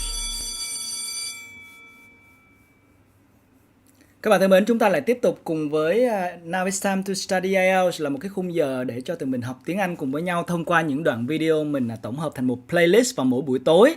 Các bạn có thể tổng hợp được đâu đó những cái từ vựng hay, những cái tips hữu ích, ngay cả cái cách để bạn ứng phó với lại cái bài thi IELTS ở cả 4 kỹ năng nghe nói đọc viết như thế nào. Và đồng thời đây cũng sẽ là một cộng đồng rất lớn để cho các bạn có thể giao lưu tương tác trực tiếp cùng với nhau. Tương lai sắp tới thì mình sẽ có được thêm nhiều những cái content thú vị. Rất là sorry bạn kẻ lang thang sắp dạo là vừa anh Tùng quay video hơi mờ, nhưng mà mình hy vọng rằng các bạn cũng sẽ có được cũng sẽ nắm được cái phần ý, bởi vì là các bạn trong team, các bạn admin cũng đang rất là nỗ lực để có thể chuyển cho các bạn những cái thứ để các bạn có thể nốt lại, như là trên màn hình mình cũng đang để hiển thị, đó chính là marvel at something, tức là ngạc nhiên, kinh ngạc trước cái gì, là một động từ nè. Tiếp theo đó thì mình có một cái cụm tiếp theo nữa, đó chính là marvelous, là một tính từ. Marvelous tính từ thì có nghĩa là đáng kinh ngạc, điều kỳ diệu, và marvel là một danh từ số nhiều, có thể đếm được. Đó, rồi ok. Ở phần tiếp theo, cảm ơn bạn kẻ lang thang sắp dạo cũng đã ủng hộ ha. Có những cái thứ mà về kỹ thuật thì mình đều phải vượt khó để có thể học giỏi, đúng không nào? Tiếp theo chúng ta sẽ đến với một bài nói khác, và điểm đặc biệt ở bài nói này, đây là một bài nói trong phần Voice of the Week của mùa 4. Và examiner là một cô giáo cũng rất là quen thuộc với mọi người, đó là cô Lily Kentman. Và cô sẽ đối diện với lại một bạn nam sinh đến từ trường Bách Khoa. Và thường là người ta hay bị định kiến là sinh viên trường Bách Khoa hoặc là những trường về kỹ thuật á, nói tiếng Anh không có hay, không có giỏi. Thực ra đâu có đúng đâu mọi người, đúng không? Bây giờ ai cũng có khả năng và có cơ hội để tiếp cận với một cái ngôn ngữ mới và có thể thực tập ở nhiều chỗ khác nhau. Bạn nam sinh đến từ Bách Khoa này sẽ nói về một cái chủ đề ở trong phần Speaking Part 2, đó chính là miêu tả về một cái hoạt động thể thao, một cái môn thể thao mà bạn chưa bao giờ chơi, mà outdoor sports, tức là môn thể thao ngoài trời, mà bạn rất là muốn thử. Chúng ta thử xem là nếu mà chúng ta gặp cái dạng đề như thế này thì chúng ta sẽ xử lý nó như thế nào. Đây là một cái speaking sample được trích ra từ Voice of the Week của IELTS FACE-OFF. Các bạn hãy cùng theo dõi nha.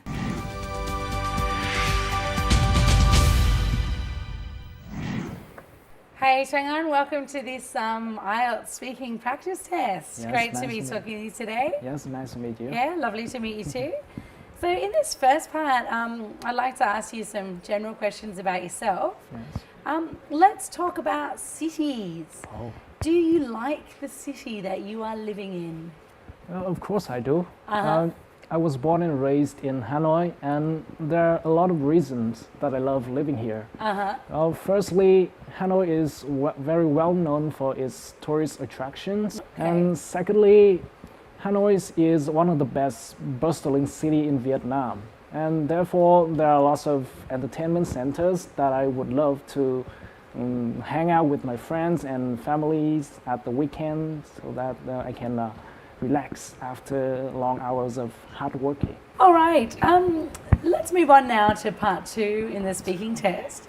In this part of the test, I'd like you to talk about a topic for 1 to 2 minutes. Okay. And before you talk, Tung Anh, you'll have 1 minute to think about what you're going to say, yes. And you can make some notes if you want to. Do you understand? Yes, I got it. Okay, so you have a pencil and paper for making notes, and here's your topic. I'd like you to describe an outdoor sport you would like to try for the first time.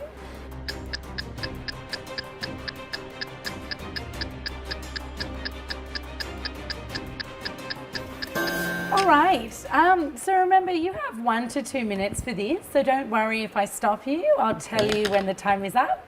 And could you start your presentation now, please? Well, as an athletic person, I have tried many kinds of sports, ranging from outdoor to indoor sports like football, volleyball, badminton, basketball. However, there is one sport that I have had many opportunities to try, but I never be bold enough to have a go at it, and that is swimming. You know, I know very cold that swimming can benefit my health immensely. I have never learned how to swim properly and reap these benefits. And let me tell you a story why I'm afraid of water. Well, in the summer vacation, after I had finished grade 5, my cousin and I went to the beach near his house.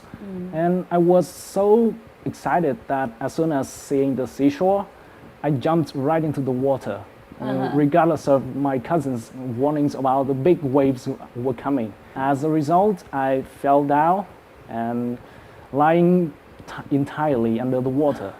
And you know, the water started going into my eyes and my nose, and I was totally putrefied. You know, that shocking experience is still obsessing me until now. And every time I see water, it flashes back and frightens me. I hope you can overcome your fear of water. So many beautiful beaches in your country. I haven't. And plus a great way to cool off in the hot summer in city as well. So in the final part of the test, I'm going to ask you a few more general questions related to the part 2 topic. Yes. So let's start by talking about differences in sporting preferences. Do you think that men and women enjoy the same kinds of sports, or can we make some generalizations about gender preferences for different sports? Well, I think it depends on each person. You know, I know some girls who are a lot more athletic than most girls, and you know, they love playing competitive sport like football.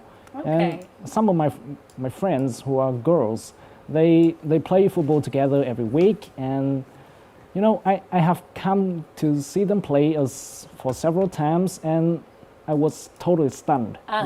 They are just as fast and skillful as the boys are. I also know some girls that are, you know, like they are really fragile. You know, they are scared of playing sports. They are scared of being injured while playing sports, and therefore they barely play sports and just spend their free time watching videos or going shopping. Thanks very much, Rang. That's the end of the speaking test. Great job.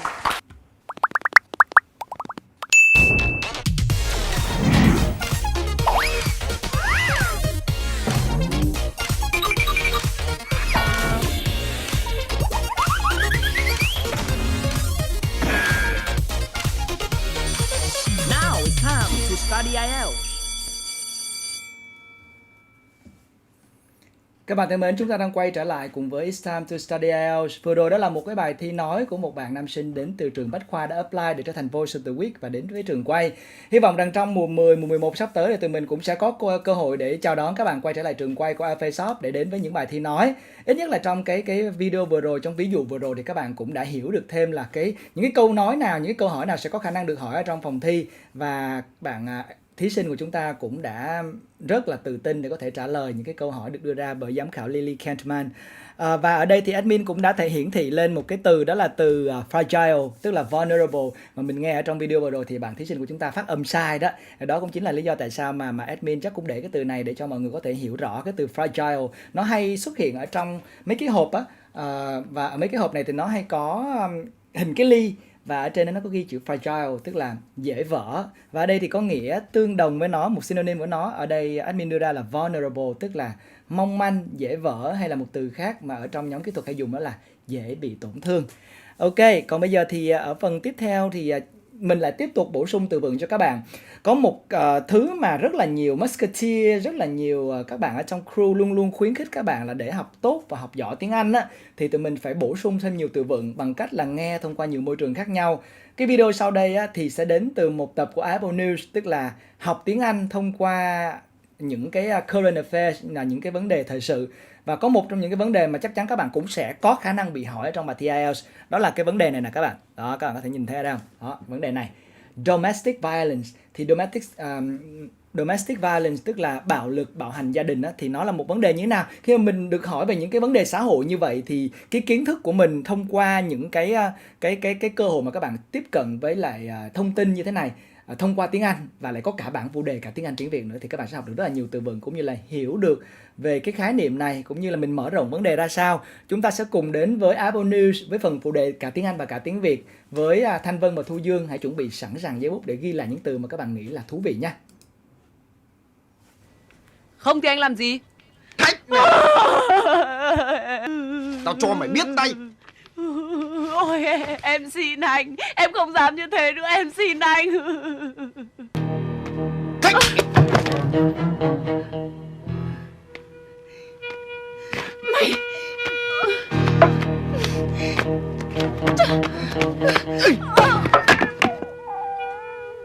You've just watched a scene from the TV show named Sống ở Đáy Sông, in which you can see how anh Nኢና teaches his wife Thiện. It is undeniable that the conversation, interaction, and relationship between anh Nኢና and Thiện on this TV show really cracks us up. However, it also reveals that domestic violence is very common. And during COVID-19 pandemic, we have witnessed a global surge in reports of domestic violence. And with the lockdown orders in place everywhere, home is supposed to be a safe haven from the dangers of the virus. However, for many people, particularly women and children, homes is a dangerous place to live. And you are watching IFO News.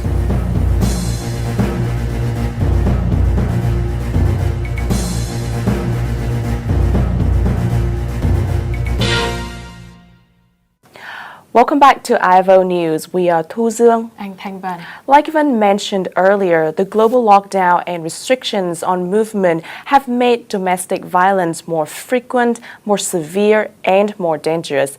Here's a look at some of these statistics from around the world.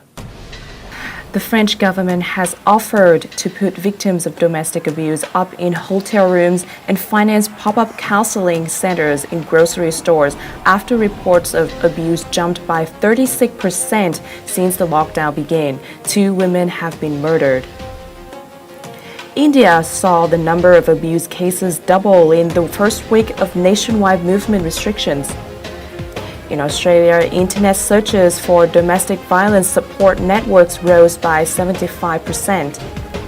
The National Domestic Abuse Helpline in the UK has experienced a 25% increase in calls and online requests since the lockdown came in. And in Vietnam, a network of shelters called Peace House, which aid women and children of domestic abuse, has taken in 2.5 times as many victims as it did last year. Anyone can be a victim of domestic abuse, regardless of age, gender, race, sexual orientation, educational level, or economic status. An abuser has no boundaries for their abuse. However, more victims of domestic violence are women. They are considerably more likely to experience repeated and severe forms of abuse, including psychological, physical, and sexual violence, which results in injury or death. Một tuần 3 lần ấy, ông ấy đánh mình, ông ấy dùng cái ống tuyếp sắt ấy. Ông ấy vụt mình rất nhiều, ông ấy đánh mình, tra tấn mình suốt từ 6 giờ sáng cho đến tận 12 giờ trưa. Sau dần dần nó tăng dần lên xong rồi đến cuối cùng chị ra đây là cũng bị cầm quắm ấy, bổ vào đầu. Ngày mùng 7 tháng 12 năm 2017 là tôi bị anh ấy dùng kéo đâm vào lưng, và sau khi bị anh hành hung như thế thì tôi đã phải xin tạm lánh ở ngôi nhà bình yên. Tối hôm đấy anh ấy đi uống rượu về thì anh cứ chửi bới, rồi là anh bới cái gì anh ấy quăng cái đấy.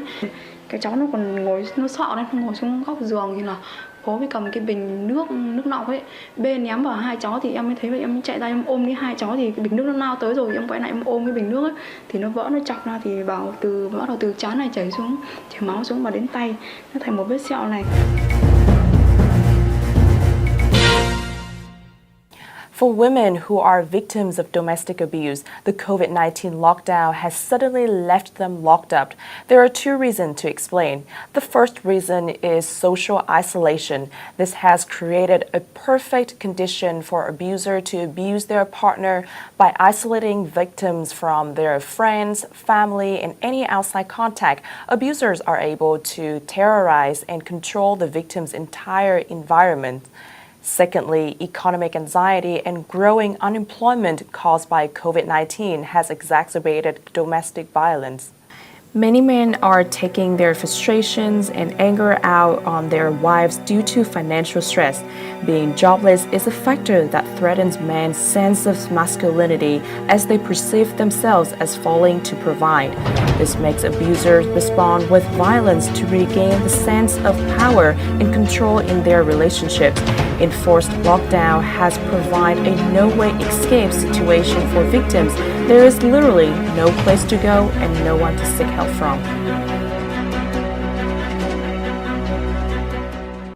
Domestic violence against women can cause long-term physical and mental health problems, and violence and abuse affect not just women involved but also their children. My stepdad hit my mom, and he hit me. My mom handed me the phone and told me to call the police. We went to Anselmo House. Then my mom got mad at me and said we could have figured it out on our own. That's the first time I went to a shelter. And Dad pushed my mom, and he said the F word, the A word, and the S word. It made me sad and mad and very, very scared. My dad was pushing my mom halfway over the balcony. There was cement on the bottom. Mom called the police on him because he kept screaming at her, calling her bad name. One of the studies found that women who had been victims of domestic violence experienced post-traumatic stress disorder 7 times higher than those who had not. The likelihood of developing depression was 2.7 times greater, anxiety 4 times greater, drugs and alcohol mixed use 6 times greater, and the likelihood of having suicidal thoughts were 3.5 times greater. Most domestic abuse cases go unreported. In Vietnam, domestic violence is widespread. Statistics shows that more than half of Vietnamese women report experiencing at least one type of domestic violence, either physical, sexual, emotional, or financial abuse in their lifetime. So why domestic violence victims do not leave? Why are they often silent? It has to do with social stigma and shame. Many victims choose to stay in an abusive relationship to avoid judgments from others. They are afraid that reporting the perpetrator's behavior would involve revealing embarrassing and humiliating details they would rather never discuss, especially if they have been enduring this treatment for years. Let's hear from one of the victims. Ở trong nhà tôi rất là đau khổ. Thế nhưng ra ngoài đường không ai biết là chồng con tôi đã đánh chửi đêm cả đêm thâu đêm như thế.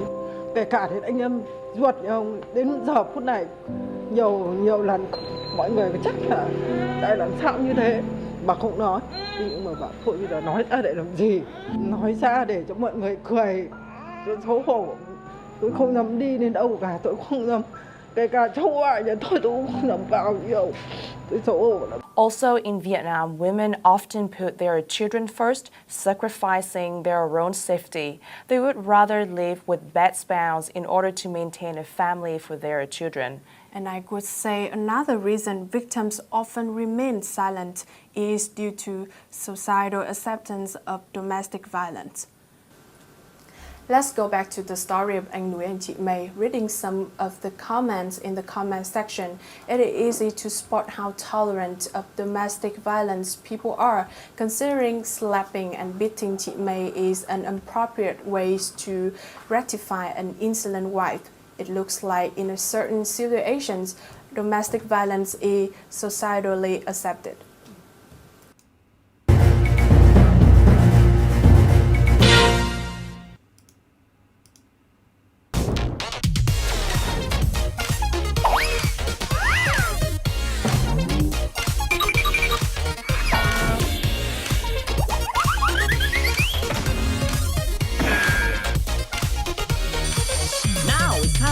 Study IELTS.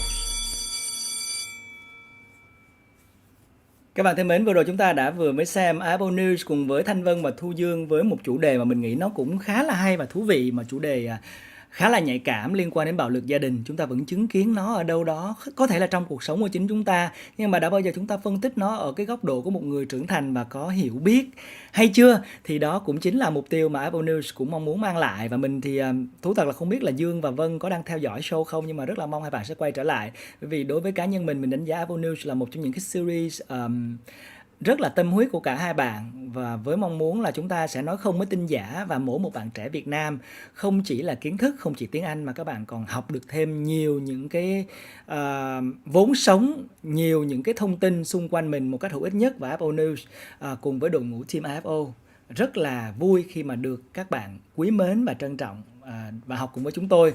Bây giờ thì mình thấy có tới hơn 100 bạn vẫn cùng thức với tụi mình. Thực sự là rất cảm động. Mình cứ nghĩ rằng bây giờ các bạn phải thay đổi những cái thói quen của mình thông qua mạng xã hội. Rất là nhiều thứ nó làm mất cái sự tập trung của các bạn. Nhưng mà các bạn vẫn theo dõi chương trình rất là đều đặn như vậy, rất là vui. Đặc biệt là những bạn rất là đều luôn nha. Ví dụ như là Vivian Lê, đến giờ đi học về rồi xong lại vào xem cùng với mọi người, hoặc là Trinh Grace, hoặc là Hà Hoàng, Trường Xuân, đều là những gương mặt rất là thân quen cùng với tụi mình. Cảm ơn các bạn rất là nhiều, và mình cũng không biết nói gì hơn là chúc cho các bạn sẽ có những cái hành trình học hành cũng như là khám phá kiến thức và chinh phục những chân trời mới sẽ mở rộng hơn nữa trong tương lai. Tụi mình cũng muốn mở ra những cái thông tin mới dành cho các bạn, đặc biệt là những cái điểm đến mà các bạn có thể sẽ có cơ hội đặt chân tới. Đặc biệt là các bạn đang học cấp 3 hoặc là học đại học, biết đâu đó chúng ta sẽ có những cái hành trình mới ở một cái quốc gia nào đó khác thú vị hơn thì sao? Chúng ta hãy thử đến với lại một đất nước ở Nam bán cầu, đó là Australia. Bây giờ thì Nam bán cầu đang chuẩn bị bước vào đang là mùa đông mà chuẩn bị bước vào mùa xuân đó. Và tại sao nó khác biệt và những gì thú vị ở tại cái ngôi trường nằm trong top 2 những cái trường xịn nhất thế giới? Chúng ta sẽ cùng gặp Michael Lưu đến với xứ sở chuột túi và thử trải nghiệm và thử xem là cuộc sống du học ở tại Úc có gì thú vị nhé mọi người.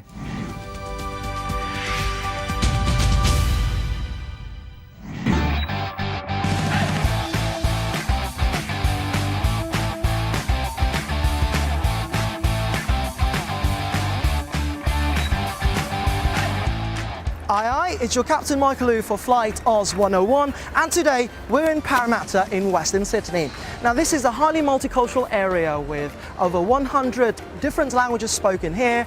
60% of new immigrants are now settled in the area. Some of the biggest firms in Australia are based here. So this has set up the perfect environment and scenery for one of the top 2% of universities in the world. And what are you waiting for? Just fasten up your seatbelt, for you're going to be in for quite a treat at the University of Western Sydney.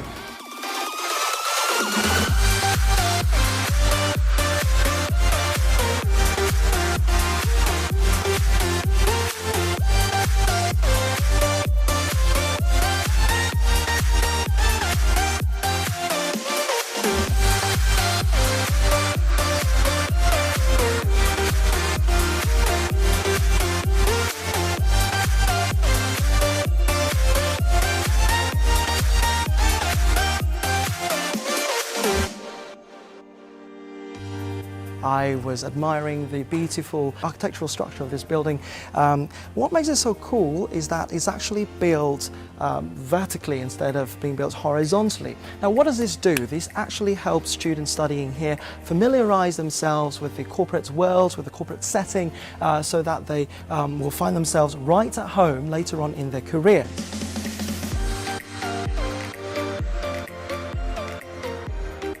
You have cafes on the ground floor, which is occupied mainly sometimes by one of the major accounting firms here in Australia. So you never know who you bump into. We have businesses coming in and out, business people, senior executives. So the campus at Western Sydney University almost facilitates that networking experience naturally.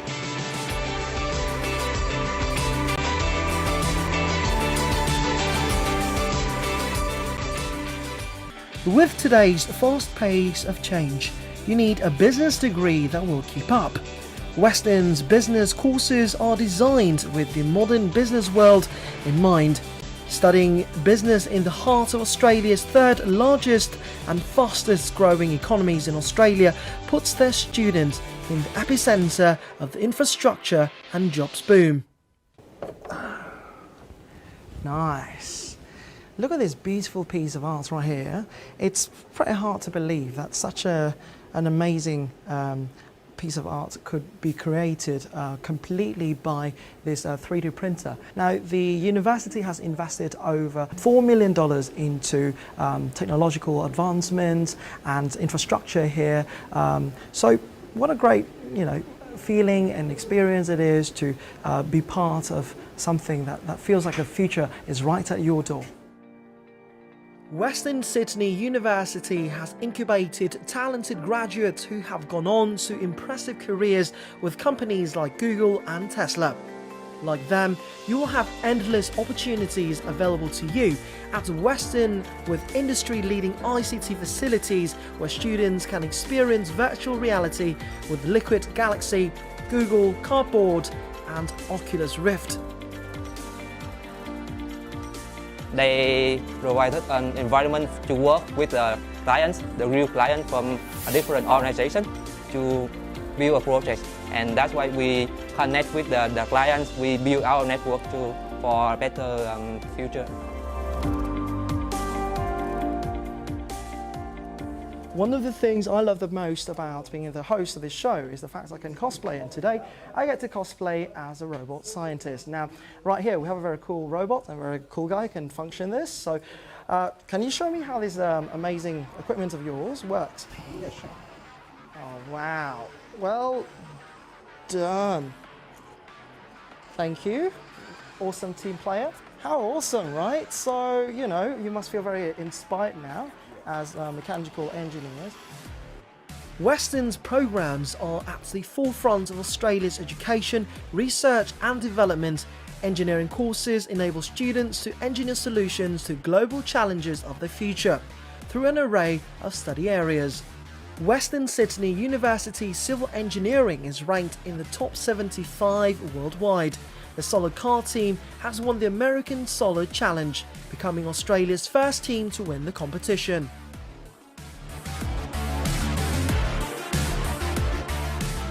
Many of you by now must have gotten really hooked on the university, but are maybe worried that you might not meet all of the direct entry requirements. Well, you're in great luck because there are actually some other options too. So what are these options that you can actually look at?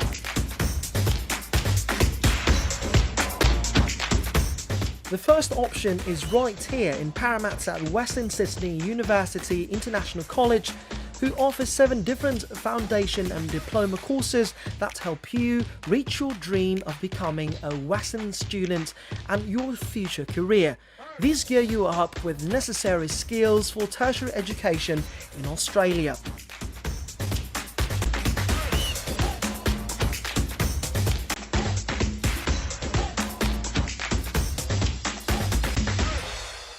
In international college, they offer me a pathway program to the bachelor degrees. It's really helpful. It's helped me with such as reading skills, presenting skill, communication skill, and presentation skill. And you won't be alone. There are over 400 students from more than 35 nations studying at the International College. All students are guaranteed a place at Western upon successful completion of their pathway program. And this is available not just in Parramatta. Why don't we take a trip outside of this campus across the city of Sydney? So let's take off. Located in the centre of the Central Business District, the uni's city campus offers a vibrant, inspiring learning environment with state-of-the-art equipment and technology. In the middle of city, I can have around, it's like many food, I can easy to go out, and location is easy to go, or also easy to take train to there. So don't let you feeling like lonely or be sad. Pathway programs offered by SIBT conveniently in this campus. This eases the transition from high school to university level studies. The academic calendar differs from other campuses, meaning students can fast track to complete their 3-year degree in just 2 years. I know you hate to hear this, but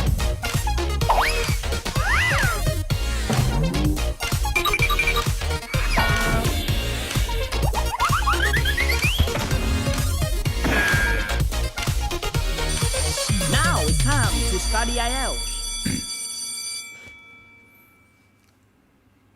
Vừa rồi chúng ta đã cùng đến với xứ sở chuột túi và Michael Lưu và cùng khám phá trường Western Australia. Còn bây giờ thì tiếp tục chương trình. Thường là khuya thì chúng ta hãy có những cái câu chuyện thân mật cùng với nhau. Và ở trong tiếng Anh Mỹ thì những cái câu chuyện thân mật này được gọi là pillow talk, chuyện gối. Chuyện chiếc gối. Và chuyện chiếc gối tối ngày hôm nay sẽ được host bởi Thảo Tâm, và Thảo Tâm sẽ cùng đề cập tới một cái vấn đề mà không biết là bây giờ có nhiều bạn nữ xem không, nhưng mà đây là chủ đề jealousy between girls. tức là sự ghen tuông của chị em bạn gì.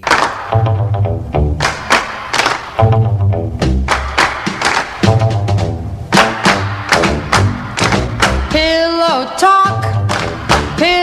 talk, another night I hear myself talk. Wonder how. So for this episode, I'm wearing hamburgers and a bottle of drink because I am very hungry and it's like somewhere 11 at night. So I'm really jealous of people with drinks and hamburgers right now.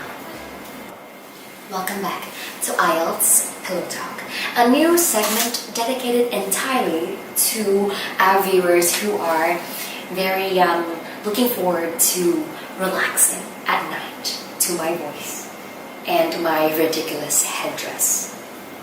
Cue question. I have a very close friend, but I always feel that the inferiority compared to her. I always feel that I'm not as beautiful as her is, I'm not as good as her is, I'm not as charming as her is, so should we be friends anymore? So our topic of the night is going to be jealousy, or rivalry, basically. Really, jealousy and rivalry is a very common feeling to have in life because obviously every single one of us wants to become better at what we do and who we are. So when we see somebody better and somebody seemingly having what we don't, we feel this sense of envy towards them because we also want that for ourselves.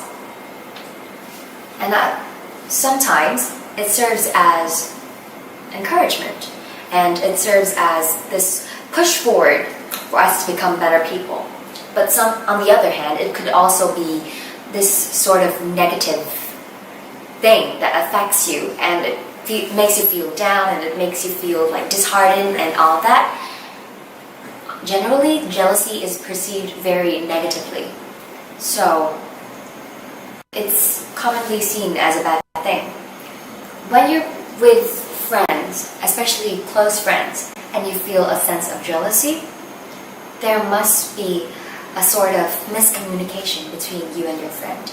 Because truly, friendship is all about support and becoming better together and like showing each other that it's nice and it's all the best when you're in somebody's company. When you feel this sort of rivalry with your friend, there is nothing wrong with bringing that up with them. Because honestly, rivalry at the root of it all is just you wanting to become like somebody, and it's actually admiration. You have to really appreciate them to want to become like them, right? And it could be a very bonding and a very kind of wholesome experience if you guys come to terms with your true feelings. Call it as it is. If it's envy, and just try to work it out with each other. But at the end of the day, friendship is all about support. And if you can't really support your friends, are you guys really friends at all? And if that sort of negative energy, that sort of rivalry is coming in between you and your friend, either you resolve it, or honestly the best way to let it not affect other people is try to come to terms with yourself first and then start building relationships afterwards. It's really a shame that relationships have to disappear because of envy and jealousy and stuff like that. But we are all growing at different paces, and if you need time to come to terms with who you are and where your values lie and what you want in life, then give yourself that time. And when you're ready, I'm sure you'll attract more friends. Well, that's it for tonight. Good night. There must be a boy. There must.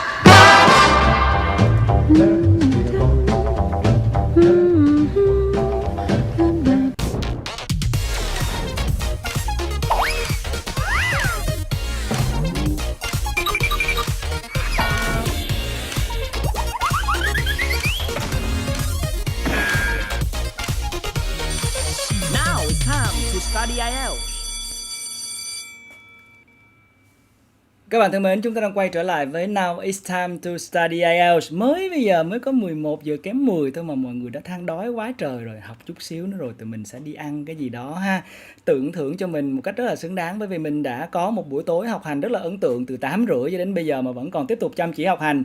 Shout out to các bạn Tiến Vũ 23 Đàm, chắc là Đàm Tiến Vũ 23 tuổi, Trinh Grace, Nguyễn Thanh Nhàn, Nguyễn Chí Linh và rất nhiều các bạn vẫn đang theo dõi theo tụi mình đến tận bây giờ. Và thể theo yêu cầu của các bạn về chuyện đói hay là không đói và cũng tạo thành một thói quen. Đến giờ chúng ta lại tiếp tục hành trình on the go ở phần cuối của livestream ngày hôm nay. Mình quyết định đổi đề tài, chúng ta sẽ đi Vũng Tàu và ăn bánh khọt. Hey guys, I'm Khanh and this is a special edition of IELTS on the go.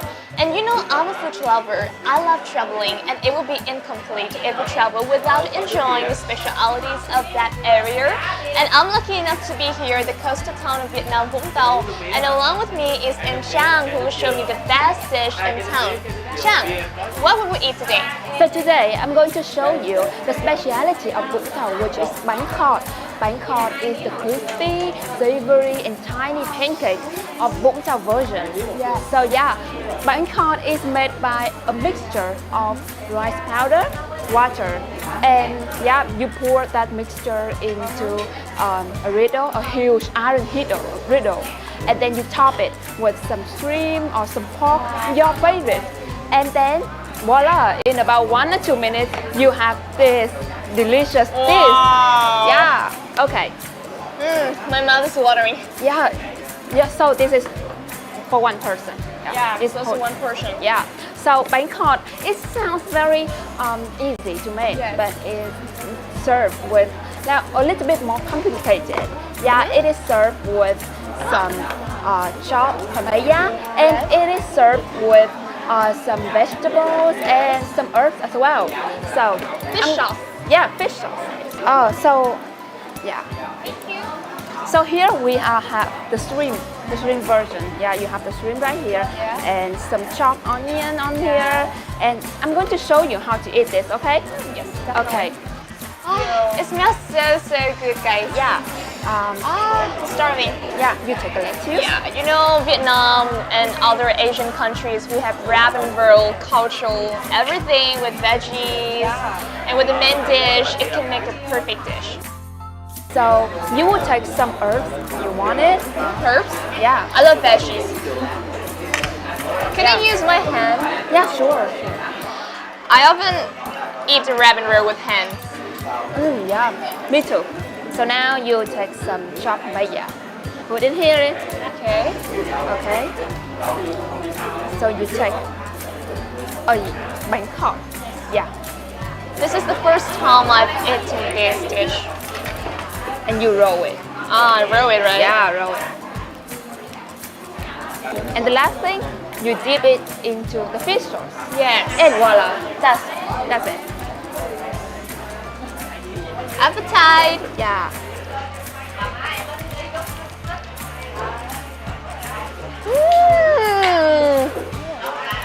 So good. The fish sauce is really sweet. You know, this restaurant I took you here, it is one of the most popular bánh khọt restaurant in Vũng Tàu City. It's very popular. It's a very good bánh khọt. So good.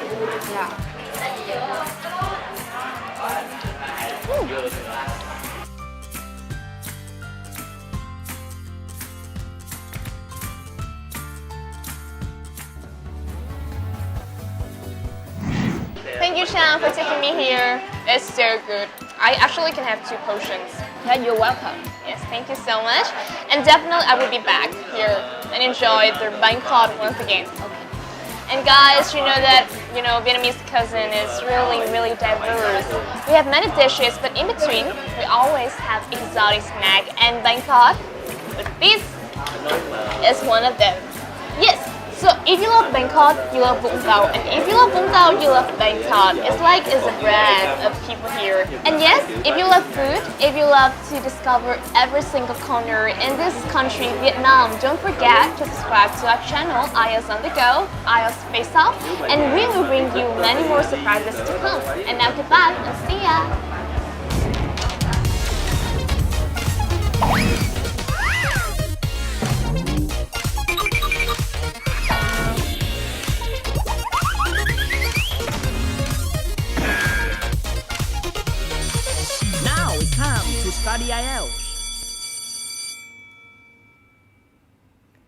Các bạn và chúng ta cũng đã đến với buổi tối ngày hôm nay.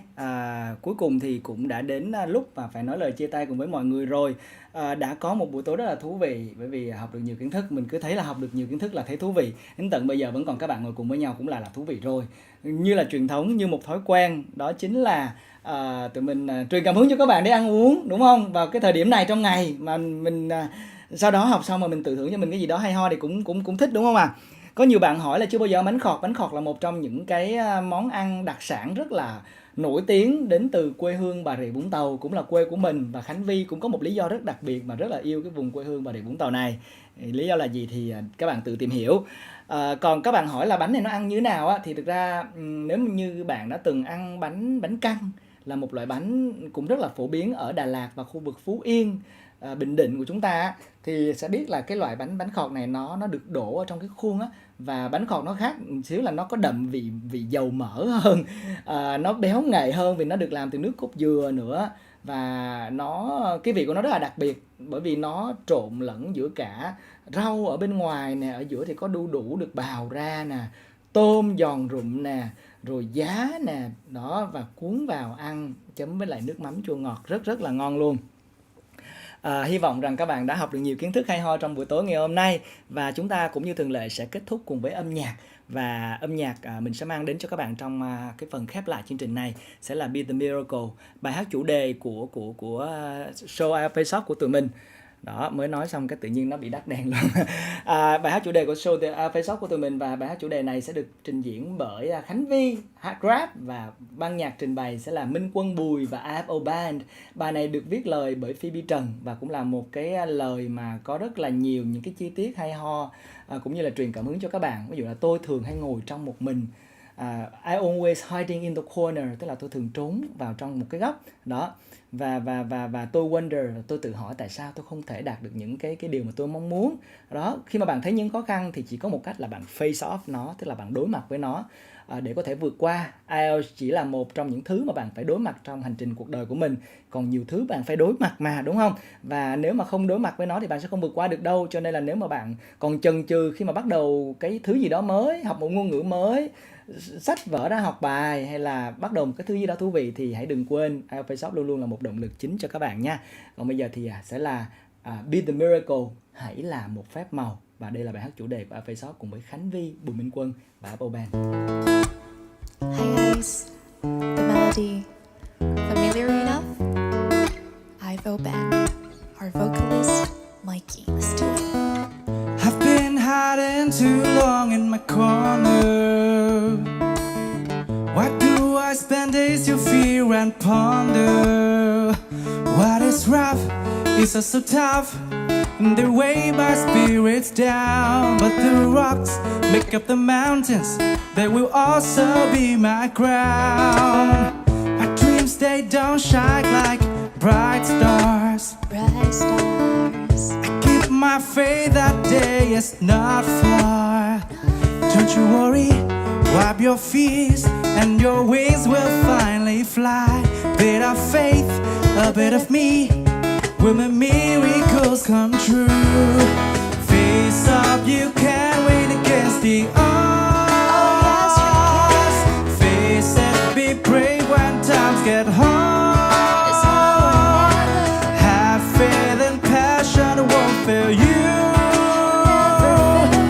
Be ready for your dreams and to reach the seas and skies. Girl, you're the miracle, and boy, you're incredible. I for sure will be making you unbeatable. Your love the strange, just strive and go the lane. Against the odds, speak your dreams, and you're not what your future means.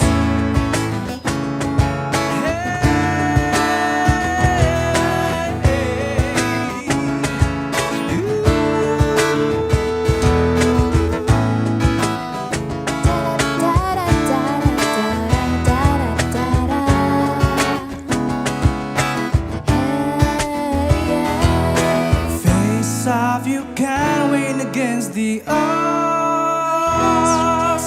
Face it, be brave when times get hard. Have fashion won't fail you. Will never fail you.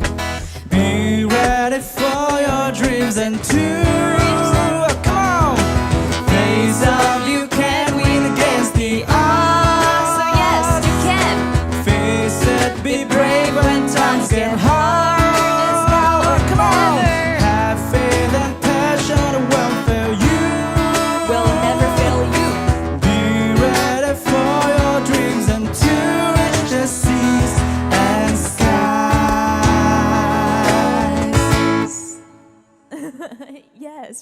miracle.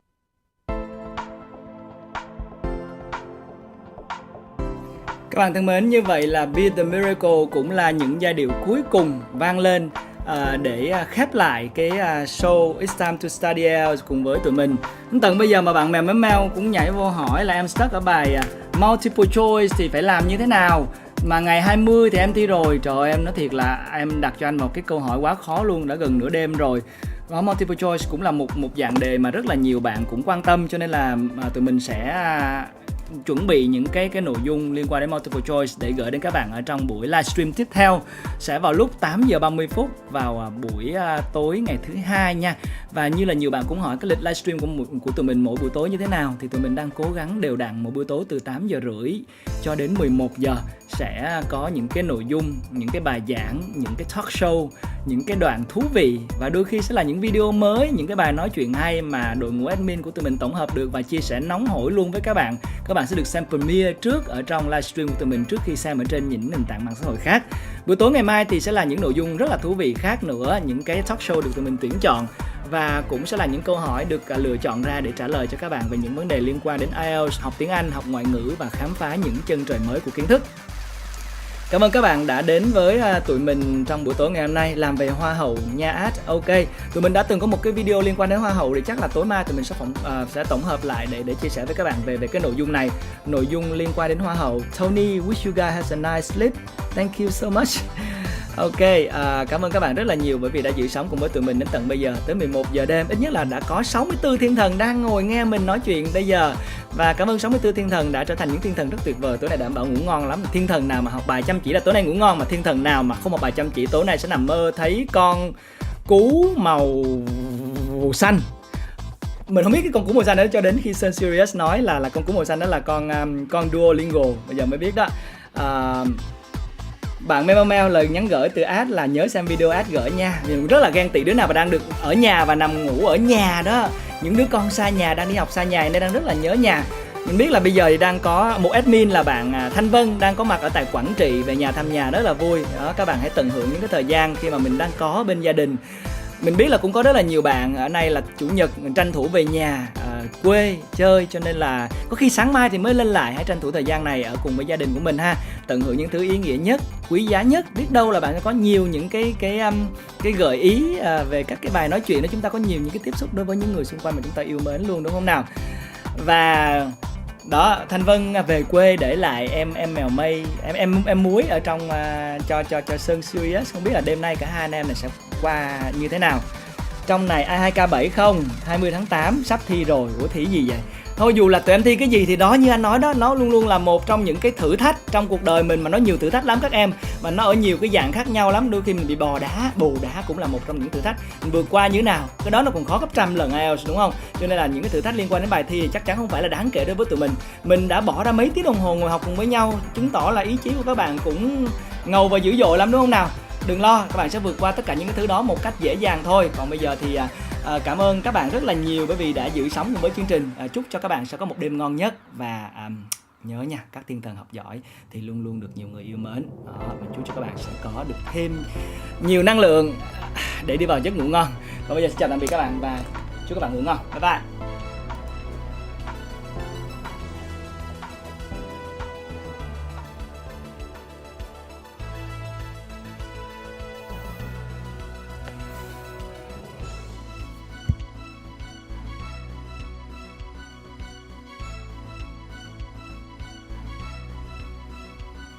Cảm ơn Tony, cảm ơn Vivian Ly, cảm ơn Hà Hoàng, cảm ơn Phong Trần, cảm ơn Tiến Vũ. Nhớ tối mai nha, rảnh để vô chơi với tụi mình nha. 8 giờ 30 phút tối mai nha các bạn. Chúc các bạn ngủ ngon và mơ thấy những thiên thần đẹp, trong đó có mình, không mơ thấy con cú màu xanh. Bye bye. Bây giờ là bye bye thiệt rồi nè, tắt mic luôn nha.